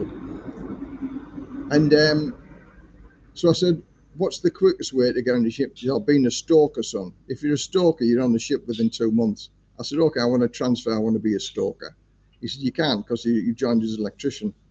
And I said, well, I don't care. I want to transfer to be a stoker. He says, because I don't want to be an electrician anymore. I want to be on the ship. And because he wouldn't do it, I said, okay, I'll request to live by discharge by option, which I was allowed to do within the first 20 weeks. So that was it. I left the Navy because he told me it was going to be 5 years before I got on the ship. But I remember the Ark Royal because we were on the boat Portsmouth, and we drove around the outside of the Ark Royal. And it was just like, wow, such a beautiful ship. And then Rod Stewart, 1976, sailing, which was, it was just magical. This massive big ship, and I'm thinking, I'm going to travel all around the world on this type of thing. And it was exciting. But when I got bollocked every night for, the billet wasn't clean or the accommodation wasn't clean, it was my fault. And I just said, enough. So I left. And that was my little thing about Ark Royal. But do I regret it? It would have been a different lifestyle, that's for sure. But I left the Navy, and within a week I had another job, and I had a job every time I moved on to another job. I never ever stopped working until I was 50, and I still work now doing the odd electrical job for people over here to help them out, if you know what I mean. But yeah, that was my Navy days, My one claim to fame with the Navy is, on my watch, we had a lad who was on a submarine. He took the message to sink the Belgrano. He was on our watch. He was actually the radio room operator, and he got the signal, sink the Belgrano, and he gave it to the captain and that. And that was his claim to fame of being in the Navy. He received the message to sink the Belgrano. Little world, funny world. Yeah. Managed well done for 12 years, I lived in Collingwood for 3 years. Yeah, I was like 5 years in the crap accommodation. And I was just thinking, this isn't fun because it was freezing cold. I was 16. I got shouted at every night because everything wasn't clean. Yeah. Currently watching the Ashes in Thailand. Yeah. If you've got the gadgets or the boxes that you can watch anything here. Dinner time, Les. Thanks very much. No problem. What time we at now? It's 6 o'clock. 6 o'clock here. I'm feeling a little bit peckish myself, so yeah. But my wife disappeared, so whether she's going to bring anything back with her or not, I don't know. One lives in hope. But the stuff in the fridge anyway. We always have food in the fridge. You just ping meal, warm it all up from what she's done before. Okay, we've still got 57 viewers. Thanks very much for hanging on in there. We're in 3 hours and 4 minutes now. Wow. Always such a lot to talk about. Thanks very much for sticking by and watching and for support. So I've got 57 thumbs up. Any more thumbs up from the people that have just joined? Thanks very much. It all helps the YouTube algorithm. Makes people think that everybody enjoys watching it. Just 6 weeks at HMS Raleigh. I took PBR after 6 weeks. I didn't like the attitude of the officers. They were all petty and on a power trip. Yeah, I mean, they do that. You know, it is what it is. To sort of get the character of the thing. Like in the fire brigade, I did the training in the fire brigade. That was another 12-week program, and we got shouted at if you did anything wrong. But that was it. It's just like it gets instilled into you. The reason why they're shouting at you is because you're doing something wrong. It's to stop you from doing something wrong. So if you hear anybody shouting at you, you instantly prick your ears up and you take notice. And but have we gone through a woke society or a woke? Yes, we have, I think, because now if we have our trainee instructors, there's a yellow card and a red card system for recruits. If they think that they're being shouted at too much with the instructors, they can show the instructor a yellow card which gets logged down under a book. And if they think that they're being abusive with the power, they've got a red card, which then has to be they have to go through an interview. The instructor has to go through an interview. Any evidence from other people? It's crazy, you know, because somebody's going to shout at you on the drill yard. And to be fair and honest, that shouting, it brings its own. Sometimes when you're at a fire or an incident, you've got to shout because everything's noisy with the fire engines and the water and the fires and the incidents that you go to. So you've got to shout. So if you just said, Les, the building's going to fall down, you don't hear. So shouting was a necessary part, and it was only like for if you were going to do anything dangerous or stupid or it's going to injure you. So I'm one for the shouting and it instills what they're shouting for. But yeah, there is people with abuse of power, and the army's full of that. You know, with all of the recruits. You know, yeah, that's bullying. That's sort of a different type of thing. Bullying is another word for it. Overuse of power. But that goes on everywhere. I didn't fancy the time doing in Colchester for punching an officer and punching some. Yeah. As somebody said to me in the fire brigade, you can call anybody wherever you want, but you don't hit them. And I found a firefighter propositioning my wife on the telephone. I worked on the same shift as him. And we used to go around his house for a meal and things like that. And he phoned my wife up and told her what he'd like to do to her. And she said, as soon as you put the phone down, I'm going to ring Les up and tell him what you've just told me. So next thing, telephone call Les Pearson. And she told me, and I just pinned him up against the wall. And I was like that. And then the little words came in my ear. You can call him and do everything you want, but punch him, you're going to lose your job. And he wasn't worth losing my job because I love the fire brigade. Anyway, I got moved to another shift. But yeah, say what you want, but punch anybody and you can lose your job. Well, he lives in Thailand now. He's married to a Thai girl. Well, he was married to a Thai girl, got divorced, and he's living with somebody else now. Is he the most friendly person in the world? No, but I still talk to him. I mean, this was 20 odd years ago, a long time. Okay, let's get back to this. How difficult is it to transfer the 800,000 back to your home country bank? Not difficult at all. There's a company. TransferWise don't do it, so you can do it by a company called D-Money.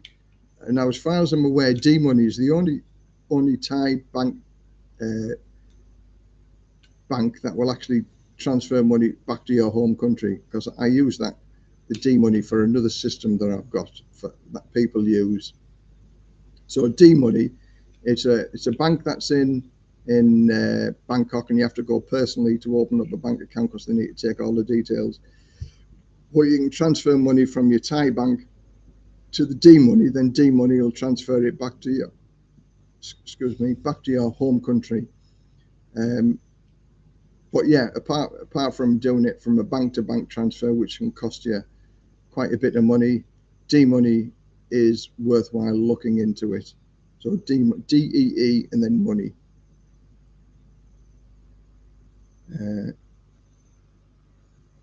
Yeah, where you live, Les, have you seen snakes? Yeah, we've seen snakes. We've had a couple of snakes in the house, but only the grass or the tree snakes. I've lived in Thailand now for over 11 years, and I've never seen a cobra, and I don't want to see a cobra. But I've seen the green snakes, and we've seen a few scorpions, and now it's rainy season. The frogs are out, so you might see a couple of more snakes because they're after the frogs. And scorpions, because of the rainy weather, they don't want to drown, so you'll see a few more scorpions and things like that. Now the snakes, one was a really, really thin snake, and we had a gap underneath the back door, and it slithered underneath the back. So I've got now on all the external doors and even the internal doors inside the house now, I have the draft excluders, like the little brush ones. So no creepy crawlies, scorpions, or cockroaches or any little beasties can crawl underneath the door. And here you just keep messy areas, tidy, so because the snakes love to hide and things like that. So you might have seen a video that came back and I had a stick and I kept like banging the side of the sofa with a stick in case there's any snakes and things in there. We have a couple of lizards that live underneath the sofa, and occasionally they'll sit underneath the cushions. So now I just lift up the cushions and like shoo them away. The lizards aren't going to hurt you. The tree snakes, they're not venomous or poison, but there are a couple of deadly snakes over here. And if you get bit by a cobra, that's certainly within 30 minutes, you'll curl your toes up and die. But as I say, I live sort of in the countryside, and just over there's loads of lakes. There's lots of greenery. Next door, there's lots. So yeah, snakes are everywhere. We've got some on our wall that have got little cubby holes because you'll see snake skins on the wall. It's just one of them. You just get used to it. You don't bother them, they won't bother you. And if you see a snake, take big steps in the opposite direction. That's what I do anyway. Right, let's have a look. Yeah, D-Money is easy to find in Google. Yeah, D-Money is good. I've got a D-Money account, but I've never used it. But my friend uses it, and he sends money back to England every 3 months.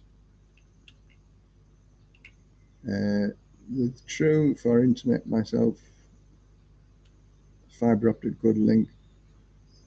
Yeah, so the internet here. Now we're just on the basic package, and that's 418 baht. I don't know what speed it is up or down, but it's fast enough for what we need it for, and that's 418 baht a month. And obviously, the faster speed you get, the more you pay. But we're happy with the speed that we've got. As I say, we have no problems. We watch movies every night, and my wife's on the internet or the iPad, and I've got the Wi-Fi on my computer, and so yeah, it never slows up really. So internet is very good here in Thailand, and you can get the top. I think for about 1,000 baht a month, you can get the top speed of everything with, fiber, which is good.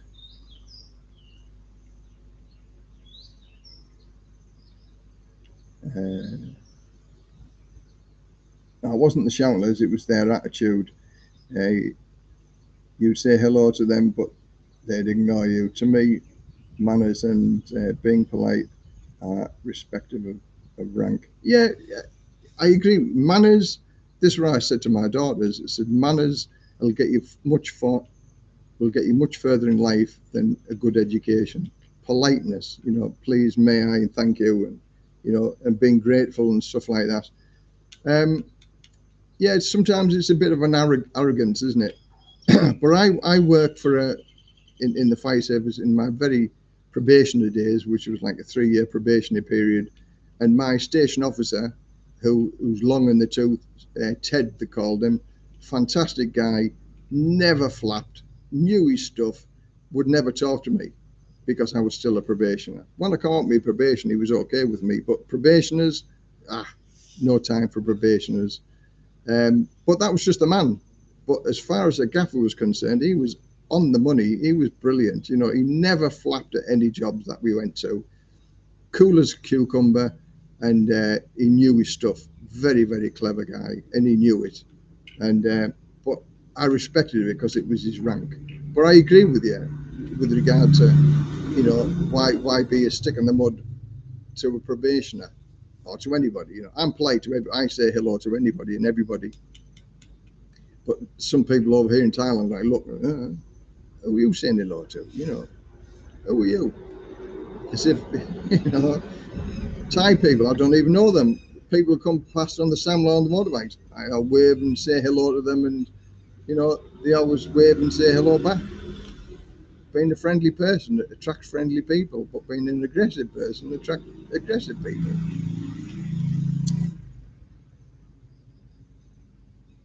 Yeah, okay.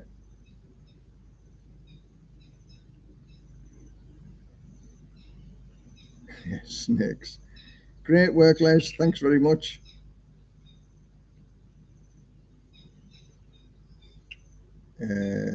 D-Bank is the same as D-Money. Thanks. Now, don't get me. I think D-Money slightly changed their app to. It might be D-Bank or something like that, but it was D-Money when I opened it up. I've got my card with us, otherwise I'll show you it. But my friend said something about they changed the app for something, so I'll have to contact them and get more information on, because there are a few people who've asked for that, and I've just said D-Money in Bangkok, and they've got sorted out. They've been to Bangkok and got it sorted out, so good enough for them, really. So yeah, things happen. Right, so what else haven't we covered yet? I'm sure there was a lot more. Been sort of sidetracked. It's been another good live stream. I've enjoyed it because I've never stopped, and there's so many questions that people ask all the time. I suppose I could do this on a weekly basis, and there's always such a big interest in people coming here to Thailand. I've got a meeting with 2 or 3 people this week, and sorting out for visas and showing the ropes, if you like, and so they don't get ripped off, pointing them in the right direction. Somebody might be going to buy a condo, so we're looking at condos, and I'm happy that they have faith and trust in me that I don't rip people off ever. I've never ripped people off, and I always give useful advice, and hopefully that people take heed of the advice and the things that I offer them and suggest to them. But it's up to them. Listen to all the advice that people say, draw your own conclusions and make your own mind up. Question: what's your favorite Thai food? Okay, I have 6 different meals that I always eat, and they're Panang, red curry, masaman, mincemeat and basil, green curry, and red curry or yellow curry, something like that, the curries. And every time we go out, chicken and cashew nuts. And that's about it, really. I don't like your tom yums or stuff like that. But again, when we go to the noodles, we got the noodle stall, and the noodles are good, but they're only 45 baht, and you get little pork balls, chicken and pork and stuff like that, 50 baht. Central Festival, the food court, kimchi, which is a Korean dish, and that's only 69 baht with rice, and it's just like wow. So yeah, I only have a limited meal that I like in Thailand, but that's enough for me because every time we go out, we get something else to eat at different places, different locations, and that's good. Lotto retirement strategist. Thanks very much for the super chat. Absolutely, thank you very much. Very much appreciated. Thank you, thank you, thank you. I shall take my wife out with that. I'll take her for a meal. Now, there's plenty of places that we can go for a meal, and she never ever never asks for too much. So anytime she asks for something, it's always yes. Because she's one of the nicest people you could ever meet on the planet, and she's got manners and courteous and kindness and things like that. She never has a bad word for anybody, which is so nice. And her parents are two of the nicest people that you could ever wish, and hardworking as well. So my wife's family are all workers. They're not shirkers, and they're all genuine people, which is so nice to meet because I've met some not so genuine Thai people also. And that's what people have to worry about when they first come over to Thailand, is that there is so much bad press, bad publicity about Thai girls. Yeah, there is some bad Thai girls, but there's some bad American girls and there's some bad English girls. I know because I met 3 of them, married 3 of them. Have I got a good word for them? No, no. I don't have a bad word for them either. I just hope that they find happiness wherever they're looking for, but I suspect not. But again, that's another story. But yeah, there's good and bad people, no matter where they are in the world. And I'm a nice person, and I treat people with respect and kindness, and that's me. I'm always like that. Always positive. Glass is always half full, never half empty. And it's nice to be able to help people, which I'm doing here on YouTube. So long may it last, because at the end of the day, if Thailand says I've got to get a work permit, I'll get a work permit, unless it's stupidly priced and out of range, and then I won't, and then I'll close my YouTube channel. But then lots of other YouTubers have closed their channels also. It is what it is, but it's a grey area. I can't see it happening. A bit like the visas with the visa agents. There was one time, a couple of years ago, visa agents are out of it. Visa agents are a thing of the past. Visa agents will never survive. And now visa agents are more busy than they were 2 years ago. But I'm still interested to find out about the work permit route if I have to do that with a YouTube, and I'll do it because it's investigating.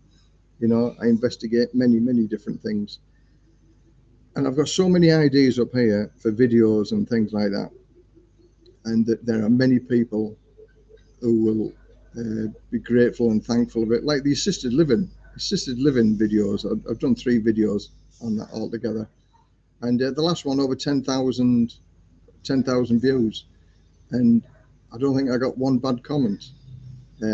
Lots of information, I think for those people that are thinking about assisted living, come and live over here in Thailand, because you're going to get a far better life in assisted living than you would do in the UK or America. Certainly the UK, because from October up until April, you're stuck indoors because it's freezing cold, and nobody wants to go out in the freezing cold. Where here in Thailand, it's wonderful weather all year round. I mean, I'm still sat outside here now, and it's what, 6:20 in the evening.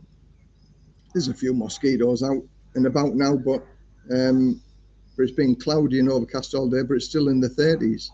So, and this is rainy season.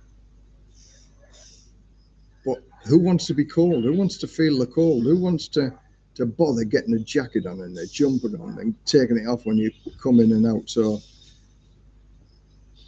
for some people, life can be better if they only look outside of the box. And sometimes looking outside of the box gives you a better life, certainly in your later days, when we've had more years behind us than we have in front of us. And who knows the quality of life is going to be when you get older. Anyway, that's a whole new other video. Let's have a look, see what else we've got here. Question: where do you do your big shop in Thailand, Les? Macro. We live 15 kilometers away from Macro, and it's a small Tesco shop. Well, medium size. It's not as big as the ones in Rayong. We have a big C in Rayong, and we also have a big Tesco, and we might go there once a month, you know, for doing a big shop. But normally it's the 15 kilometers in Macro and Tesco and the local markets to get the fresh fruit and vegetables and things like that.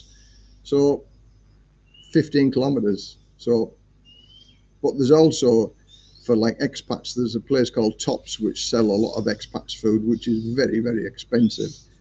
So again, eat Thai food and your food bill will be very reasonable and cheap. But eat foreigner food and your food bill will be extortionately high. So eat as the Thais do. Right. Yeah, Les, sounds like you've got a good wife. Good for you. Yeah, I can't complain. As I say, I've got to say she knocks the spots off my three other wives. Just for kindness, for respectfulness, for just being a nice human being. You know, she never asks for too much, never wanting, never. She's always respectful to everybody, not just me. And she's just a pleasant to be with. You know, she's good at English. She's learned English off me, and we can have a conversation, which is good. Now there's some of my friends whose Thai wives don't speak the same amount of English as Ploy does, and oh, I've got something to mention. Good on you that. So they struggle with a conversation, and they can't have a proper conversation like me and Ploy can. But I can never have a Thai conversation because my Thai is terrible. Anyway, which just reminded me, I meant to mention this quite a while ago. I've been approached by a company that have earphones, and it's instantly translatable. So somebody can talk to you and you've got earphones in, and there's like a half a second delay from what they say to what you hear. Now, they're asking to see whether I can do a video on it and promote it type thing. But I just think I'm just waiting for them to get back to me. Just if you had them in, for those people who have a little bit of a doubt with their girlfriends, they just look like normal Apple earpods, but they translate the Thai language. So wouldn't it be interesting just to listen in on various conversations, and it gets converted from Thai over to English? I just think what a wonderful piece of a kit that would be, because obviously your wives or your girlfriends, for those people who, I mean, I would never do that to my wife because I trust my wife 100%, and I think that's a little bit of you know, sneakiness really. But for those people who want to know, to see what's going on, they might be absolutely wonderful. And also it's good for conversations. You know, you can understand what people are saying to you if you're going to try and find somewhere. You know, you can actually understand what they're saying. So I'm just waiting for them to get back to me. They've asked me to do that, but I'm sure they've asked other influencers as well, or other people on the YouTube, and I'll see what happens. But that might be an interesting video to do also about these earbuds, and it's, you know, for the people who want to know what's being said about them or against them or whatever. Who knows? So I might do another video about that. Okay. Hey Les, was on a Facebook page about all the different critter snakes in Thailand. Do you have any issues with snakes and spiders or bugs in general? Yeah, well, like I said before, yeah, we've had a couple of snakes in the house, but tree snakes, grass snakes, which are not dangerous. They just make you jump because they're a snake. And I would say if you see any snake, take big steps in the opposite direction. Just let them get on with it. Let them move out, because they don't like you either. So they will move out of your way. Just we've got some nesting birds up there, and we've got that one there. We've got some birds nesting there also, and they're brilliant for snake watchers because they will. There's a squawk that they make that you know there's a snake if they make this particular squawk, and the birds actually attack the snakes if they see them. So I don't mind them nesting there, and I don't mind them nesting there because they're my snake watchers for in the front garden, something like that. And we have a lizard underneath there, and if we see the lizard, we know there's no snakes because lizards won't stop anywhere near snakes. Scorpions, beasties, little spiders, and things like that. No, we don't really have. We see them and that. What did happen to me the other day, which is quite, and my wife took some photographs, and I might do another video about that. I wear Wellingtons when I do the gardening with the strimmer and stuff like that, stop stones from hitting me legs. And I had a pair of socks that I washed out, and I just hung on the fence.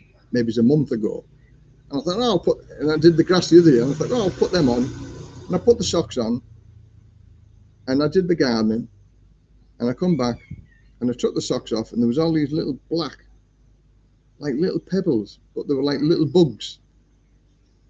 And I looked at the sole of my feet, and I had about 7 or 8 little bite marks with these little bugs because they were underneath my feet, and they bit my feet without me feeling them. All I could say, they just looked like little ticks. But I've had no pain, no swelling, no nothing. But there's about 7 or 8 little puncture wounds and blood things where they maybe sucked the blood out of my foot. But they've all been crushed because, when you've got 105 kilos pressing down here, you ain't going to last for very long in a pair of Wellington boots. But that just showed me again, never hang a pair of socks on the fence and put them on a month later.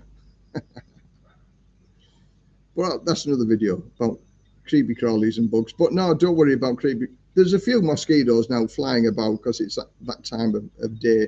It's like 6:30 now, just about. Yeah, 6:25. So yeah, I'll be finishing shortly because the bugs will come out and start, just flying around the ear. But don't worry about bugs. Plenty of snakes in Redcar. Yeah, I married 3 of them. Philippines give nasty bites. Oh, millipede. Oh, it's Philippines. Look at that. I've managed without my glasses today. But Philippines, no, millipedes. If I put my glasses on, I can see I should have been wearing them a long time. Yeah, millipedes. Oh, they can be very nasty, little beasties. But you can see them because they're usually quite big. Right, so flies, spiders are everywhere. Most houses have window screens to stop. Yeah, we've got windows. We've got screens at all the windows. So we always have the windows open every day. But we've got the little mosquito and fly screens which keeps them away. Scott Green, Bazza from New Zealand. Not dark yet. Farang Travels. Yeah, well, we're getting there now. It's like 6:25, so another half an hour it'll be pitch black here. And I haven't got. Before I used to have a light at the back of the screen. I didn't expect to do another 3.5 hours. I only expected maybe 2.5, 3 hours at the very, very most. But there you go. While there's still people here, 53 people still here. Yeah. Thanks very much for pursuing and welcome to the live stream. Blah, blah, blah. Right. Found a couple of millipedes the other day. Lizards are also, lizards are everywhere, but I like the lizards. The lizards, we have a couple of friendly lizards underneath the sofa. But if you see lizards, there's no snakes about because that was my biggest concern, that snakes stayed underneath. We always take them cushions in on the night time. Just occasionally we'll have a dog used to sleep on the sofa, and cats just the cats have done some terrible damage on the front of that armrest there. So we take them in to stop the bugs and stop the cats and the dogs from sleeping on it. I say a dog came in the other day and nicked one of my flip-flops. Chewed it up. We've got CCTV cameras like we have over there. So although we've got CCTV, it's come in handy a couple of times. It's if something's been moved around, it's usually a dog that's bitten something or chewed something. Certainly flip-flop. We know which dog it was, but would you want to go and retrieve a chewed up flip-flop? 225 baht, I'll get a new pair of flip-flops. Right, okay, where are we? Not dark yet. Found a couple of. What's the next live stream, Les? Or when's the next live stream? Oh, yeah.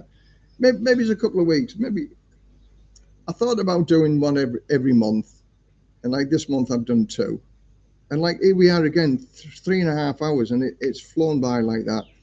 And as long as people have got questions that they want to ask, I'll gladly answer the questions. And again, as I said, there's lots of interest of people wanting to come over to Thailand. Maybe everybody's got sick of the American, the Australian, ways of what's going on and want a break. And I sing Thailand's praises because you feel safe, you don't feel threatened. The crime is next to zero, especially where we are in the rural areas. People are friendly, people smile at you. The cost of living is cheap. You're not counting the pennies every month because you're living on a budget or whatever. Accommodation is so cheap. So the lifestyle standard of life here is much better. Oh, there's my wife back now. Okay, Chloe. You still not finished, huh? I'm just nearly finished now, yeah. No, I just only have nothing to do. Yeah, well, you can go and do something to eat now. I'm hungry.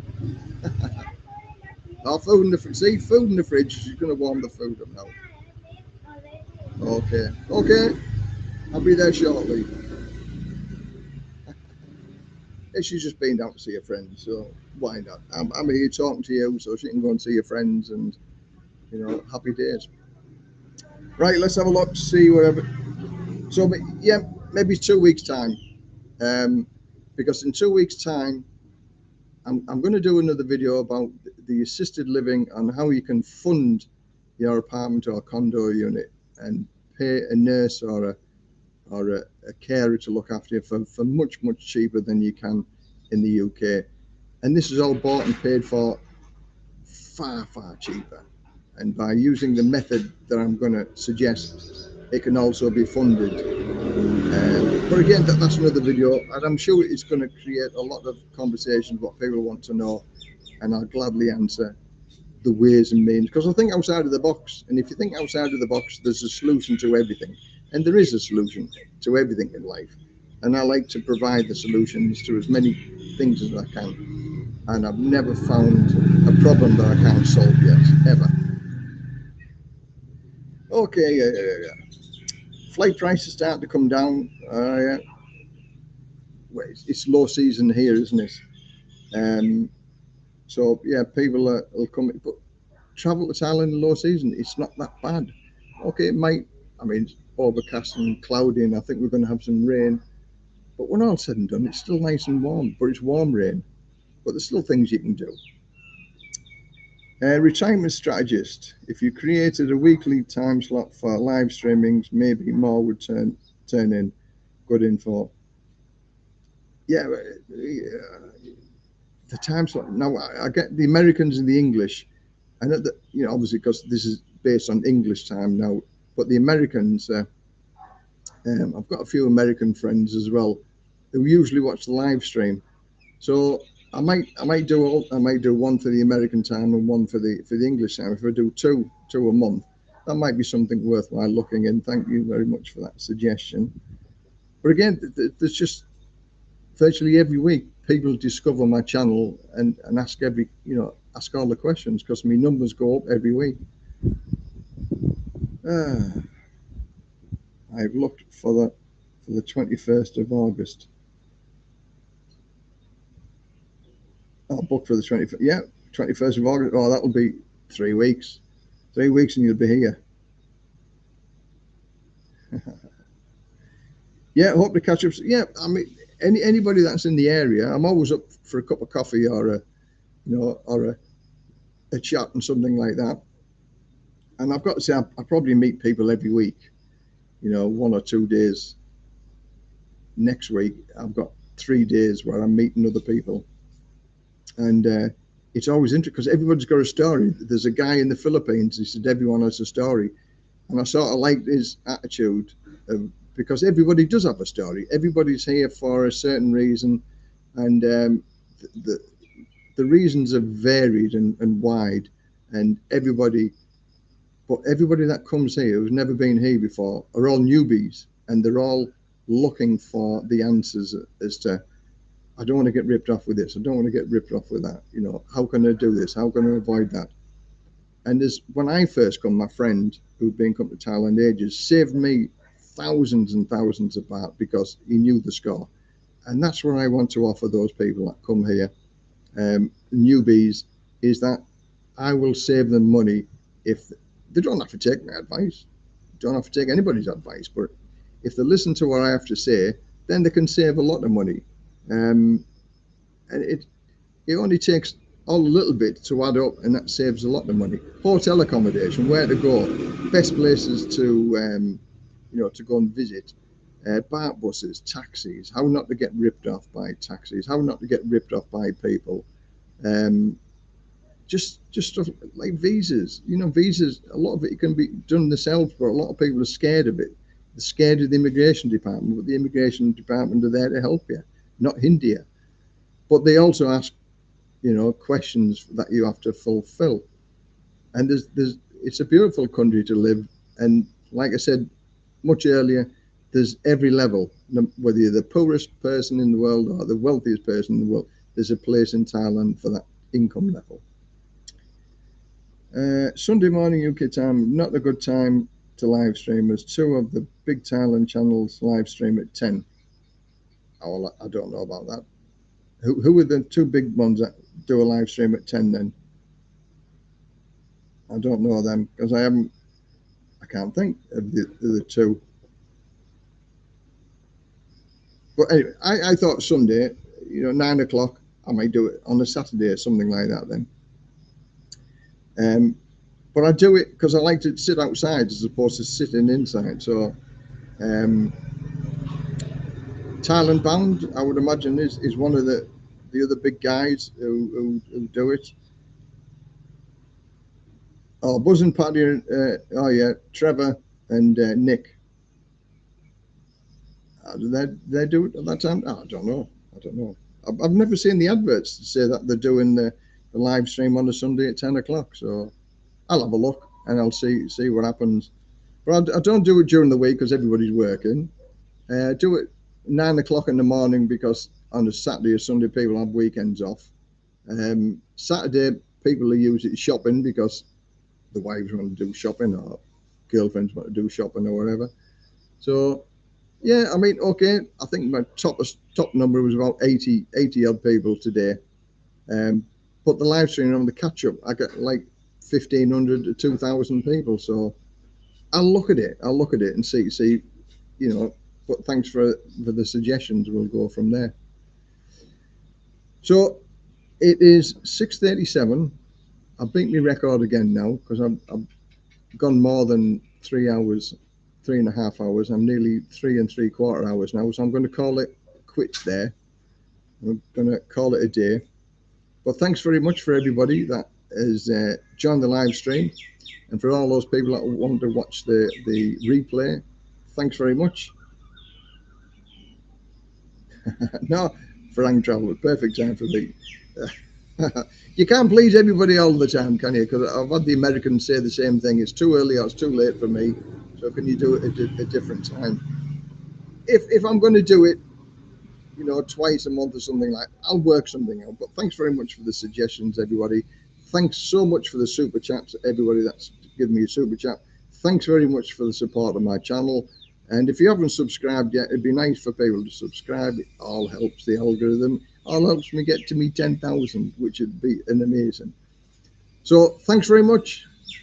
Talk to you again in a couple of weeks' time or so. Thanks very much, everybody. Have a great weekend.